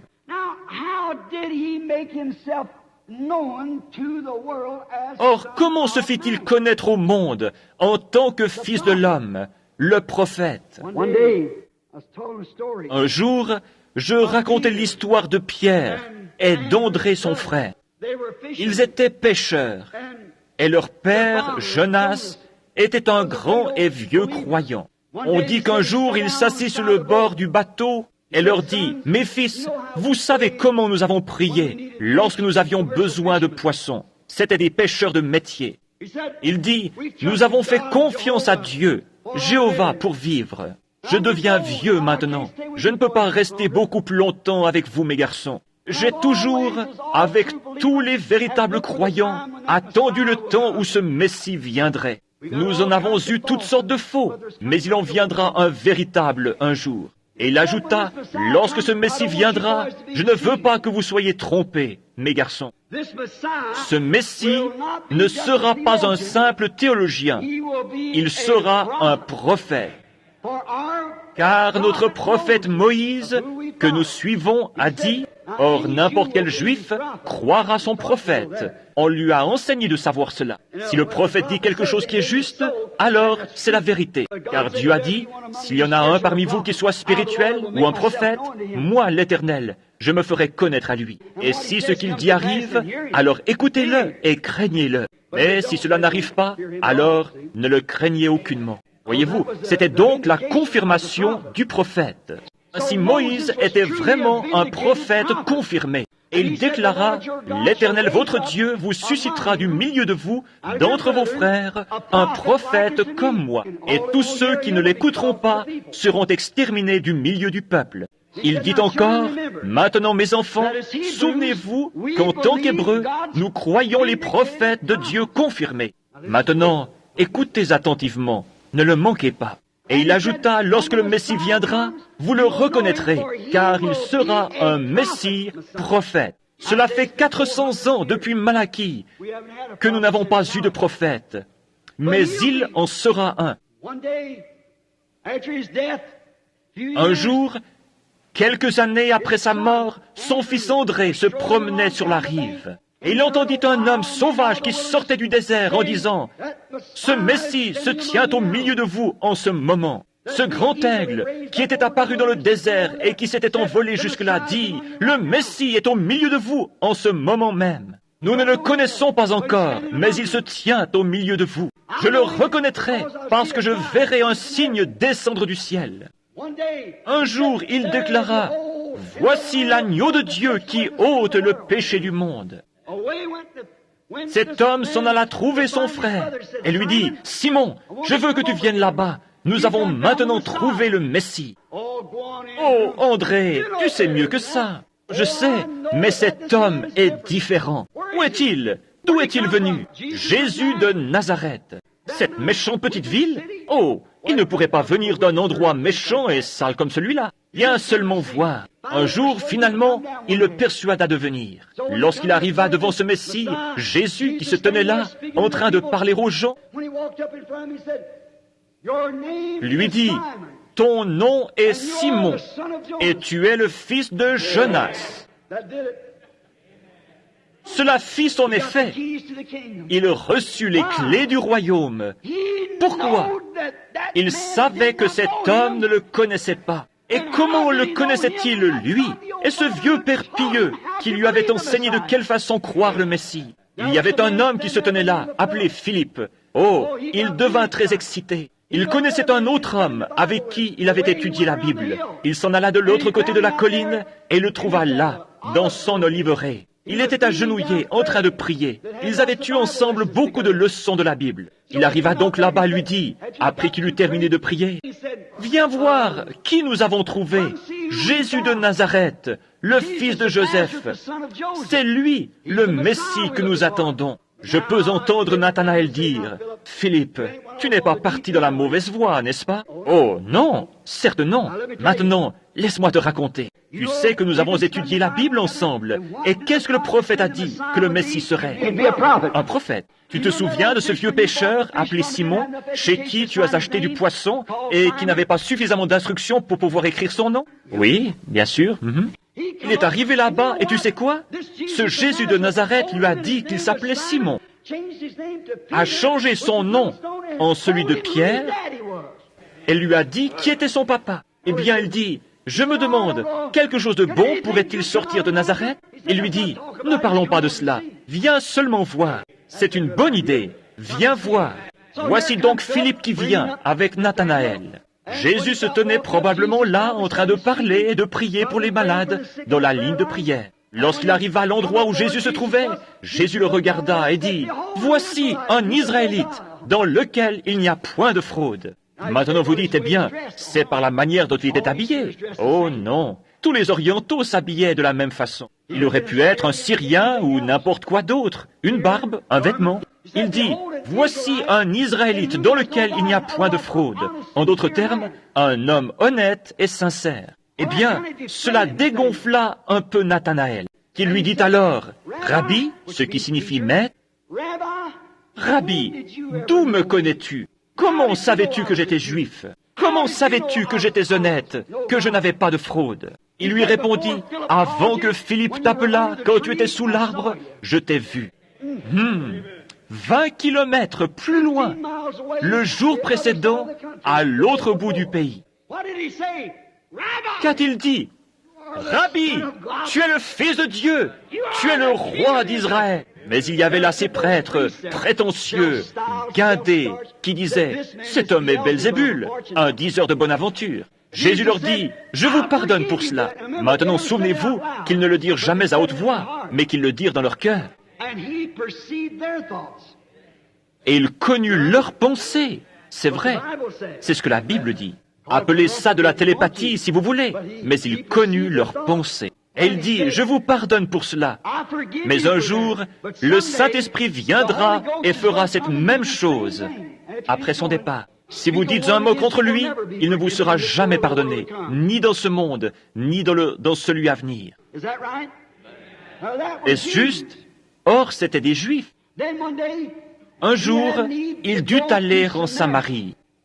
Mais avant de parler de ça, nous trouvons la femme, ou plutôt l'homme, qui, après avoir traversé la porte, appelée la Belle, fut guéri. Jésus connaissait sa condition et lui dit, « Prends ton lit et rentre chez toi. » Il le fit et fut guéri. Puis nous découvrons que parmi les Juifs, certains le reçurent, certains crurent cela et d'autres pas. Pourquoi ne le crurent-ils pas? Il n'était pas ordonné à la vie. Il n'était pas une partie de cet attribut. Maintenant, souvenez-vous que c'étaient des prêtres et de grands hommes. Et Jésus, pensez à ces théologiens et à ces prêtres, des hommes dans la vie desquels vous ne pourriez pas trouver une seule imperfection. Jésus dit, vous avez pour père le diable, et ce sont ses œuvres que vous faites. Si vous aviez été de Dieu, vous m'auriez cru. Si vous ne pouvez me croire, croyez aux œuvres que je fais. Elles rendent témoignage de moi. La Bible dit que Jésus est le même hier, aujourd'hui et éternellement. Jésus a dit, les œuvres que je fais, celui qui croit en moi les fera aussi. Est juste? Remarquez maintenant que c'était le véritable Melchisédek. Maintenant, remarquez encore, il y avait seulement 3 races de gens. Vous m'avez entendu dire que j'étais un ségrégationniste. C'est vrai, tous les chrétiens sont des ségrégationnistes. Non pas à cause d'une ségrégation de couleur, mais d'esprit. La couleur de la peau d'un homme n'a rien à voir avec lui. Il est un enfant de Dieu de naissance. Mais un chrétien, Dieu dit, séparez-moi, sortez du milieu d'eux, etc. Il est un ségrégationniste vis-à-vis de la corruption entre ce qui est juste et ce qui est faux. Mais remarquez, ils avaient alors une ségrégation raciale avec les Samaritains. Il y a seulement 3 races de gens sur la terre, si nous croyons la Bible. Ce sont les descendants de Cam, Sem et Japhet. Ce sont les 3 fils de Noé. Nous sommes tous venus de là, c'est vrai. Cela nous ramène tous à Adam, ce qui fait de nous tous des frères. La Bible dit, d'un seul sang, Dieu créa toutes les nations. Nous sommes tous frères par le sang. Un homme de couleur peut donner une transfusion sanguine à un blanc, ou vice-versa. L'homme blanc peut en donner au japonais, un jaune, ou à l'Indien, un rouge, ou je ne sais pas, peu importe. Il pourrait lui donner une transfusion sanguine parce que nous avons tous le même sang. La couleur de notre peau, l'endroit où nous avons vécu, n'a rien à voir avec cela. Mais nous sommes séparés lorsque nous sortons du monde, de même qu'il fit sortir Israël d'Égypte. C'est à ce moment-là que nous nous séparons des choses du monde. Il y avait donc les descendants de Cam, Sem et Japhet. Et si nous avions le temps de remonter les généalogies, nous pourrions voir d'où sont venus les anglo-saxons. Il y avait le juif, le samaritain qui est à moitié juif et gentil, le juif s'étant marié avec les gentils à la suite des agissements de Balaam et Moab. Ils étaient samaritains et il y avait des juifs et des gentils. Or nous, anglo-saxons, nous n'avions rien à voir avec cela. Nous ne croyions à aucun Messie ni à rien d'autre. Nous n'en attendions pas un. Nous avions été amenés après. Jésus est venu chez les siens et les siens ne l'ont pas reçu. Il dit aux disciples, n'allez pas vers les païens, allez plutôt vers les brebis perdues d'Israël. Et il alla seulement vers les brebis perdues d'Israël. Et observez, il se manifesta en tant que fils de l'homme devant les Juifs, mais ils le rejetèrent. Les Samaritains, étant à moitié juifs et gentils, croyaient aussi et attendaient un Messie. Mais il n'en était pas ainsi pour nous. Nous étions des païens portant des massues sur le dos et adorant des idoles. Nous, les gentils.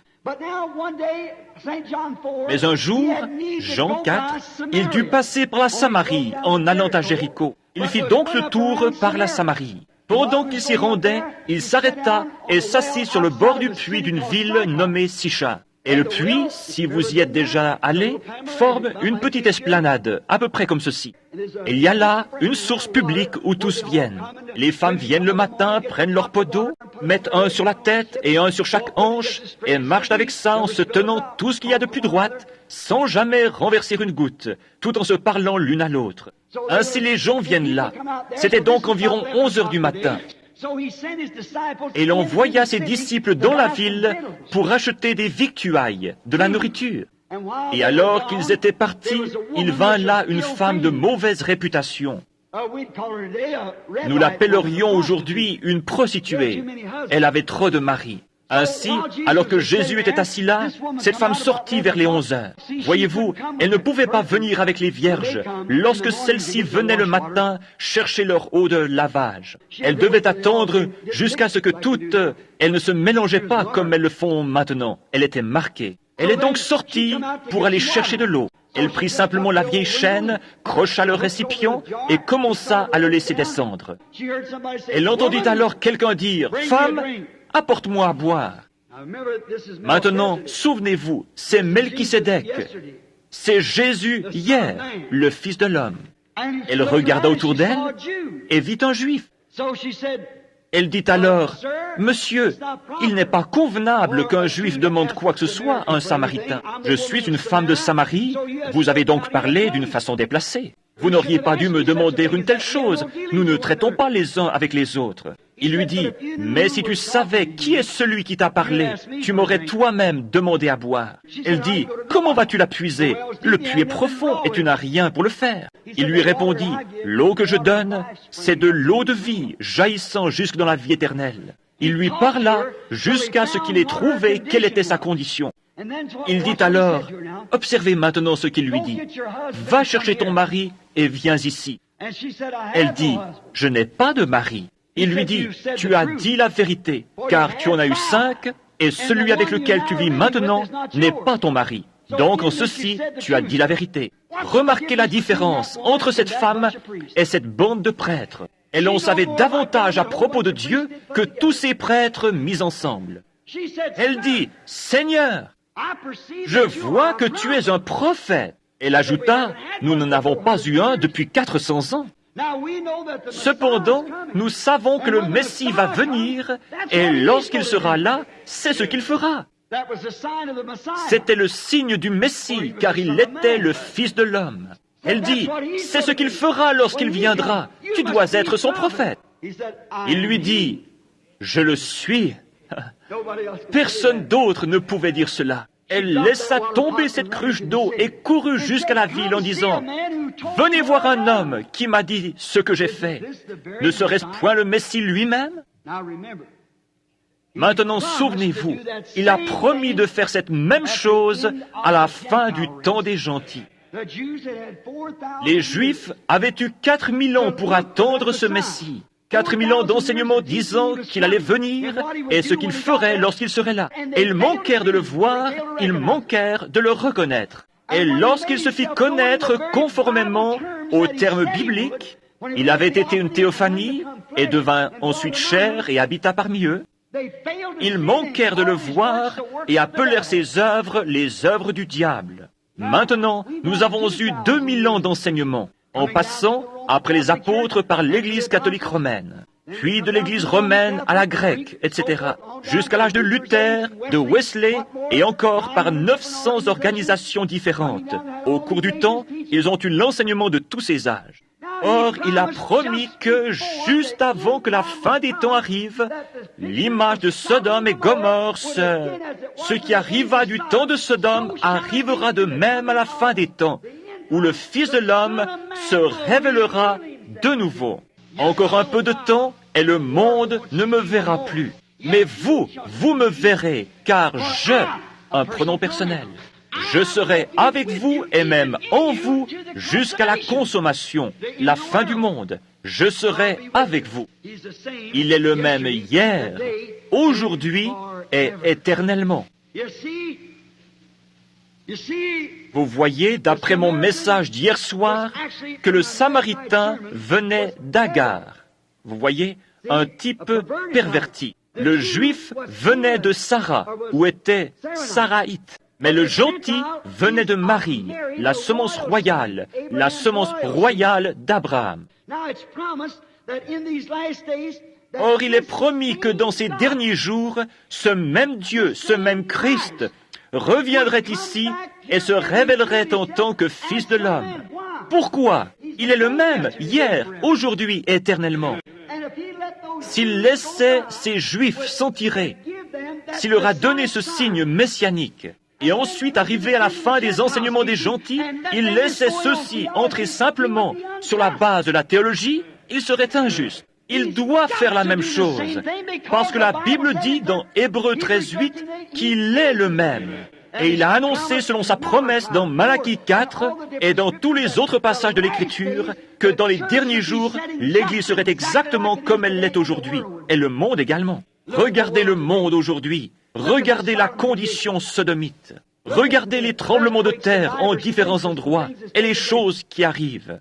Regardez l'Église dans le gâchis de Babylone, où elle se trouve. Regardez le messager qui lui est envoyé, un Oral Roberts et un Billy Graham, Graham. C'est la première fois de tous les temps que nous avons un messager pour toutes les églises dont le nom se termine en H-A-M, comme Abraham. Abraham est formé de 7 lettres.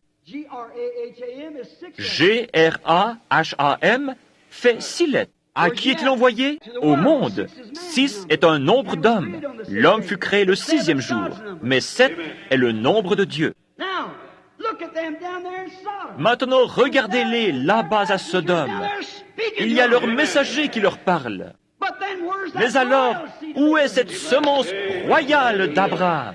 Où est leur signe se rapportant à ce qu'il a dit, ce qui arriva du temps de Sodome? Où Dieu descendit et fut manifesté dans la chair humaine et dit ce que Sarah pensait dans son cœur, dans la tente derrière lui. Le dernier signe, avant que le monde des gentils fût détruit par le feu. Et l'Église a reçu son dernier signe avant que le monde entier soit détruit, que ce royaume des nations soit détruit par le feu et la colère de Dieu. Ce Melchisédek était chair, représenté dans un corps humain, et plus tard, il devint chair. Ce soir, il est le même hier, aujourd'hui et éternellement. Le croyez-vous? Qui est alors ce Melchisédek qui est le même hier? Il n'a jamais eu de père, il n'a jamais eu de mère. Ses jours n'ont jamais eu de commencement. Il n'a jamais eu de fin de vie. Il rencontra Abraham, et quel genre de signe accomplit-il?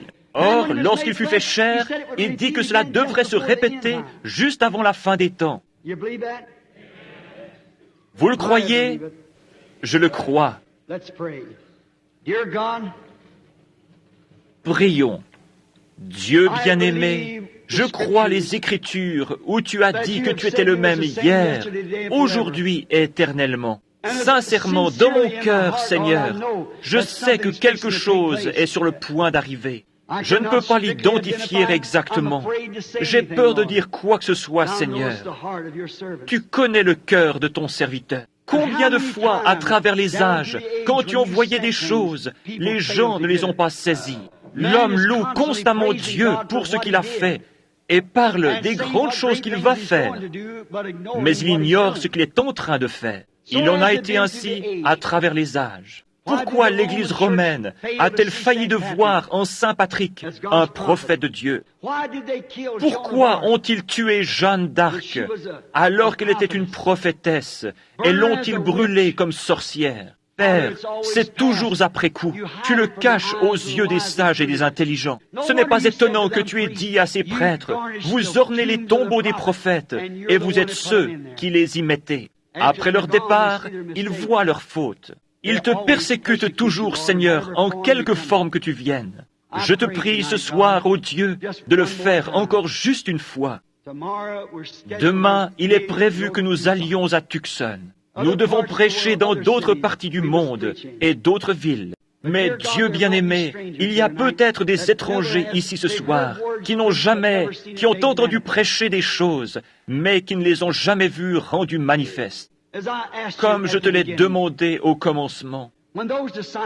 Lorsque ces disciples, Cléopas et son ami, venaient d'Emmaüs et marchaient sur la route, tu es sorti de derrière les buissons et tu as commencé à leur parler après la résurrection et à leur prêcher. Eh bien, il a dit, « Ô homme sans intelligence et dont le cœur est lent à croire, ne savez-vous pas que Christ devait souffrir ces choses et entrer dans sa gloire? Mais ils ne le reconnurent pourtant pas. Durant tout le jour, ils marchèrent avec toi sans pourtant te reconnaître. Comme la nuit tombait, ils te pressèrent d'entrer. Lorsqu'ils furent dans la petite auberge et qu'ils eurent fermé les portes, tu fis alors quelque chose de semblable à ce que tu avais fait avant ta crucifixion, et ils reconnurent que c'était le Christ ressuscité. En quelques instants, tu étais derrière les rideaux et avais disparu. Ils coururent tout de suite dire aux disciples, « Le Seigneur est vraiment ressuscité. Père divin, je crois que tu es toujours vivant. Je sais que tu l'es. Et tu nous l'as prouvé tant de fois. Pourrais-tu le faire encore juste une fois pour nous, Seigneur? Si nous avons trouvé grâce à tes yeux, permets que cela arrive encore une fois. Je suis ton serviteur, et ce sont ici tes serviteurs. Seigneur, tout ce que j'ai dit n'équivaudrait pas à juste un mot de ta part, aurait plus de valeur que ce que j'ai dit durant ces 5 soirs ou dans ces 5 messages. Juste un mot de toi apporterait davantage. Ne veux-tu pas parler, Seigneur, afin que les gens puissent savoir que je leur ai dit la vérité? Accorde-le, ô Dieu. Je le demande au nom de Jésus, cette fois encore. Amen. Maintenant, je ne vous connais pas. Je connais certaines personnes. Je connais ce garçon ici. Je connais Bill Dow, qui est assis là. Voici frère Blair, Rodney Cox. C'est difficile de voir là-bas. De ce côté, en ce moment, je ne peux voir personne que je connaisse. Maintenant, combien ici savent que je leur suis étranger? Levez la main. Savent que je ne sais rien à leur sujet. Levez la main des deux côtés. Combien ici ont quelque chose qui ne va pas et à propos duquel vous savez que je ne sais rien? Voulez-vous lever la main? Maintenant, il me serait absolument et totalement impossible de savoir quoi que ce soit à votre sujet. Dans le cas contraire, cela devrait alors venir d'une révélation de l'Esprit. Étant donné que je vous ai dit tous ces soirs et ce soir encore qu'il n'est pas mort, il est ici et il a promis de faire la même chose. Il a aussi promis que le temps viendrait, dans les derniers jours, où, selon Malachie 4 et Luc, il apparaîtrait de nouveau, sous une forme humaine, parmi son peuple, et ferait la même chose, révélerait les mêmes choses, le même signe messianique. Combien savent cela? Vous, lecteurs de la Bible, qui savez que c'est la vérité, dites Amen. Ils doivent être tous des lecteurs de la Bible. Maintenant, je sais que c'est étranger aux gens aujourd'hui. Mais pourtant, c'est la vérité. C'est la raison pour laquelle ils ne reconnurent pas Jésus de Nazareth. Ils reconnurent le credo de leur Église, mais ils ne le reconnurent pas. Cependant, il est venu exactement comme la Bible disait. Non pas en tant que théologien ou prêtre, il est venu en tant que prophète. Et les siens ne l'ont pas reçu. Maintenant, si Dieu garde sa parole, et s'il se trouve que cela tombe sur quelqu'un que je connais, alors je prendrai quelqu'un d'autre. Voyez-vous, je veux quelqu'un que je ne connais pas. Je désire que vous priez. Maintenant, regardez, il y avait une fois une petite femme qui avait une infirmité. Elle avait dépensé son argent chez les médecins, ils ne pouvaient pas lui faire de bien. Elle dit en son cœur, si je peux toucher le vêtement de cet homme, je serai guéri. Vous vous souvenez de l'histoire? Ainsi tous essayèrent de la retenir, mais elle se faufila à travers les gens jusqu'à ce qu'elle ait touché son vêtement. Puis elle retourna s'asseoir.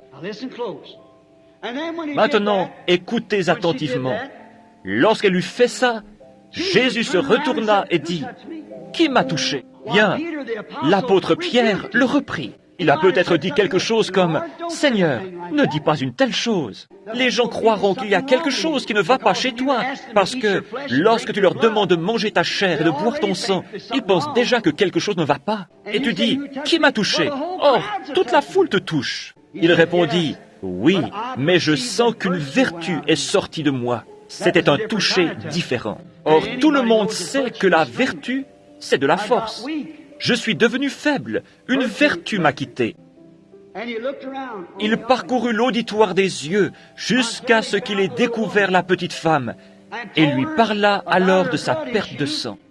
Elle sentit dans son corps que celle-ci s'était arrêtée. Est-ce juste? Et il dit, ta foi t'a sauvé. Or, le mot grec pour ceci est sozo, ce qui signifie absolument sauver physiquement ou spirituellement. C'est pareil, simplement sauver. Il est votre sauveur. Maintenant, si c'était lui hier et la façon dont il agissait pour prouver qu'il était parmi les gens, le Messie promis, et que c'est ainsi qu'il s'identifia selon la promesse de la Bible, il devrait faire la même chose maintenant. Ne devrait-il pas faire la même chose? Vous dites, l'a-t-il dit à propos de la guérison des malades? Oui. Le livre des Hébreux, la partie de la Bible que je viens de lire, dit que Jésus-Christ est maintenant notre souverain sacrificateur qui peut compatir à nos infirmités. Combien savent que c'est vrai? La Bible dit cela. Il est maintenant un souverain sacrificateur qui peut compatir à nos infirmités. Donc, s'il est le même souverain sacrificateur qu'alors, comment agirait-il maintenant? Il devrait agir de la même façon qu'à ce moment-là, s'il est le même souverain sacrificateur. Maintenant, il se peut que Je ne suis pas votre souverain sacrificateur. Vous pourriez me toucher, et ce serait exactement comme si vous touchiez votre mari ou votre frère, ou quelqu'un d'autre, un homme. Mais laissez votre foi le toucher et observez ce qui arrive. Maintenant, si je suis le serviteur de Dieu et que je vous ai dit la vérité, Dieu confirmera que c'est la vérité. Et cela prouvera que Jésus-Christ est vivant ce soir et qu'il se tient ici. Est-ce juste? Maintenant, ayez la foi. Juste un côté à la fois. Un côté. Vous qui êtes là, ayez la foi. Je ferais mieux de rester ici au microphone parce qu'ils ne peuvent pas m'entendre. Que quelqu'un lève simplement les yeux vers Dieu et dise, « Oh Dieu, cet homme ne me connaît pas. Il ne sait rien de moi. Je lui suis parfaitement inconnu. Mais laisse ma foi te toucher, Seigneur. Tu sais ce qui ne va pas chez moi, Seigneur. Tu sais tout ce qui me concerne. Tu sais qui je suis. De même que tu as su qui était Pierre, qui était Nathanaël, et ce qui n'allait pas chez la femme qui avait la perte de sang. Et cet homme me dit que tu es le même hier, aujourd'hui et éternellement. Alors, Seigneur, laisse ma foi te toucher. Et s'il fait cela et se révèle infailliblement ici, combien parmi vous croiront en lui de tout leur cœur? S'il le fait pour au moins 1 ou 2, voire 3 personnes comme témoignage, que Dieu vous bénisse. Maintenant, Père divin, ceci est totalement hors de portée pour tout homme. Cela devrait être un phénomène surnaturel. Aussi, je te prie de m'aider maintenant, Seigneur. Je suis entre tes mains. Fais avec moi comme tu le juges bon. Au nom de Jésus. Amen. Maintenant, ne soyez pas nerveux. Dites simplement, humblement et respectueusement, « Seigneur, je te servirai. » Et ce sera une vérité que, si j'arrive à toucher ton vêtement, alors réponds-moi à travers cet homme. Cela me prouvera que ce qu'il a dit est la vérité. Est-ce juste? Combien ont déjà vu la photographie de cette lumière? Elle se trouve partout dans le pays. La science l'a prise et examinée. Or, il est ici même maintenant, le même qui a parlé à propos de mariage et divorce, le même qui était sur la montagne et qui a secoué les collines là-bas, le même qui était ici à la rivière en 1933, le même hier, aujourd'hui et éternellement. Il est le même.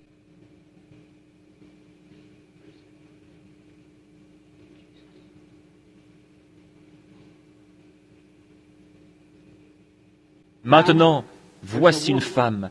Elle reconnaît en ce moment que quelque chose est arrivé.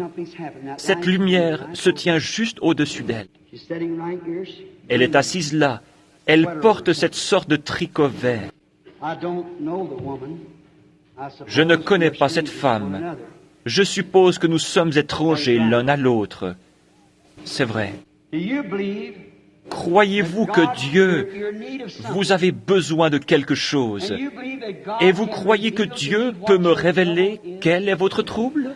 Et s'il le fait, vous saurez alors que cela doit être une puissance surnaturelle, parce que je ne vous connais pas. Et cela devra venir par quelque chose de surnaturel. Cela dépend de la façon dont vous le considérez. Vous pouvez vous ranger du côté du prêtre et l'appeler le diable, ou vous pouvez vous ranger du côté du croyant et l'appeler Dieu. Quel que soit celui que vous croyez, c'est de là que viendra votre récompense. Si Dieu me révèle quel est votre problème, l'accepterez-vous comme votre expiation pour ce problème? Je ne sais pas quel est le problème, mais je sais, et vous savez, que quelque chose est en train de se passer. Maintenant, laissez-moi vous dire comment vous vous sentez, alors vous saurez. C'est une sensation de chaleur, vraiment douce et confortable. Je suis en train de la regarder. C'est cette lumière ambre qui se tient près de cette femme. Et cette dame souffre d'ennui d'estomac. C'est une sorte de grosseur dans son estomac. Elle n'est pas d'ici, non. Vous venez de loin, n'est-ce pas? C'est juste. Vous venez du Wisconsin. Est-ce juste? Bien sûr. Maintenant, vous êtes guéri. Votre foi vous a guéri. Maintenant, dites-moi qui la femme a touché. Je suis à 25 mètres d'elle. Elle a touché Jésus-Christ, le souverain sacrificateur. Le croyez-vous? Je regarde maintenant une femme à qui j'ai parlé. Cette femme, je la regarde parce qu'elle est en train de prier si fort pour un homme. Elle m'a dit qu'elle avait un homme. Elle ne m'a jamais rien dit à ce sujet, mais son nom est Madame Waldrop. Elle vient de Phoenix. Elle fut ressuscitée des morts. Son médecin est venu avec les radiographies et a montré le cancer du cœur. Elle est morte dans la ligne de prière. Cela fait combien de temps, Madame Waldrop? 18 ans. Et elle est assise là ce soir, un témoignage vivant. Ces médecins sont venus à la réunion en amenant les... Ils ont dit, comment cette femme peut-elle vivre? Mais la voilà, et il n'y a aucun signe de cela. Elle a amené quelqu'un, et elle est en train de prier pour lui. Il se meurt du diabète. Maintenant ça, je le savais. Mais étant donné que vous êtes en train de prier, vous savez que je ne sais pas qui c'est, Madame Waldrop. Il vient du Missouri, et il s'appelle Monsieur... C'est juste. Maintenant vous croyez? Vous pouvez retourner chez vous et être guéri, monsieur. Cela dépend de vous, si vous le croyez.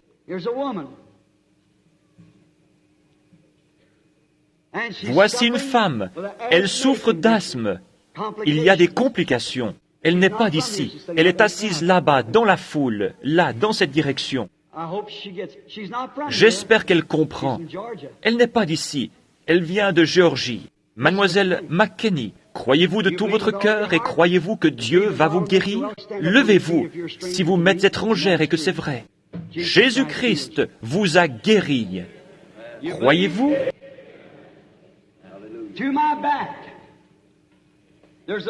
Il y a un homme assis derrière moi. Il est en train de contacter Dieu. Ce qu'il veut, c'est... Il a un bébé qui souffre du cœur. Ce bébé a un souffle au cœur, selon le médecin. Et le nom de cet homme, c'est Monsieur Cox. Levez-vous, Monsieur Cox. Et il dit à Sarah ce qu'elle pensait derrière lui. Juste à côté de lui, de l'autre côté du couloir, un petit peu plus en arrière, se trouve un homme qui n'est pas d'ici, mais qui vient du Nouveau-Mexique. Je ne l'ai jamais vu de ma vie. Je suis en train de le regarder maintenant. Il est derrière moi. Il vient du Nouveau-Mexique, et cet homme est préoccupé par le cas d'une fillette. Celle-ci a quelque chose qui ne va pas dans sa bouche. Ce qui ne va pas, c'est le palais dans sa bouche. Et cet homme s'appelle Monsieur West. Monsieur, voudriez-vous vous lever? Je lui suis totalement étranger, mais le Seigneur Dieu guérira son enfant. Croyez-vous maintenant de tout votre cœur? Combien parmi vous croient maintenant de tout leur cœur? Jésus-Christ n'est-il pas le même hier, aujourd'hui, éternellement? L'acceptez-vous maintenant comme votre sauveur? Levez la main. Croyez-vous qu'il est celui qui vous guérit? Voici une personne couchée sur une civière qui est infirme ou quelque chose d'autre. Pouvez-vous m'entendre par ce microphone? Je ne vous connais pas.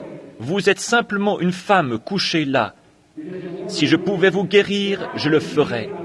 Je ne peux pas vous guérir. C'est simplement un homme qui se réjouit.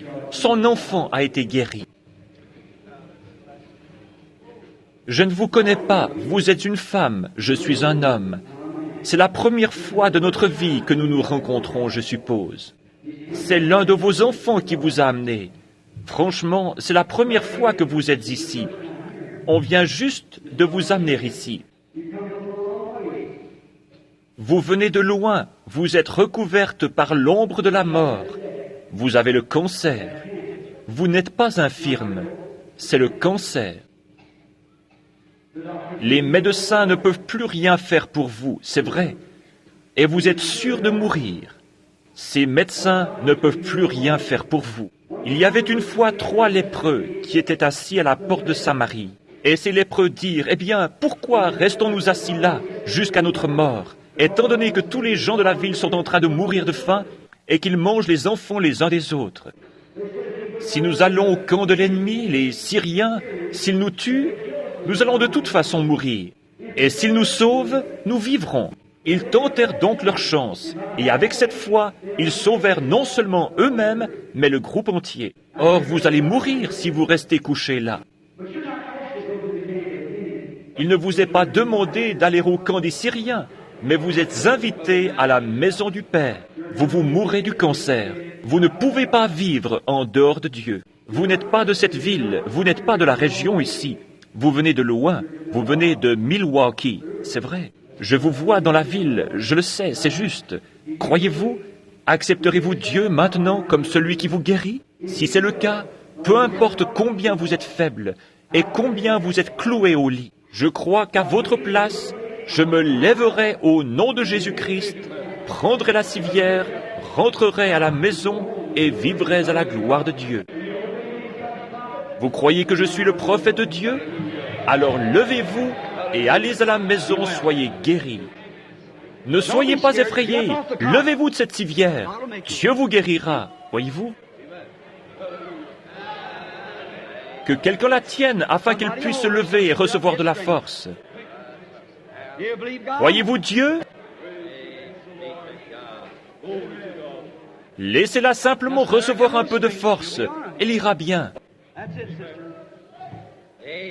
C'est cela, sœur. La voilà, au nom du Seigneur Jésus. Levons-nous et louons Dieu. Il est le même hier, aujourd'hui, éternellement. Que le Seigneur Jésus-Christ vous bénisse.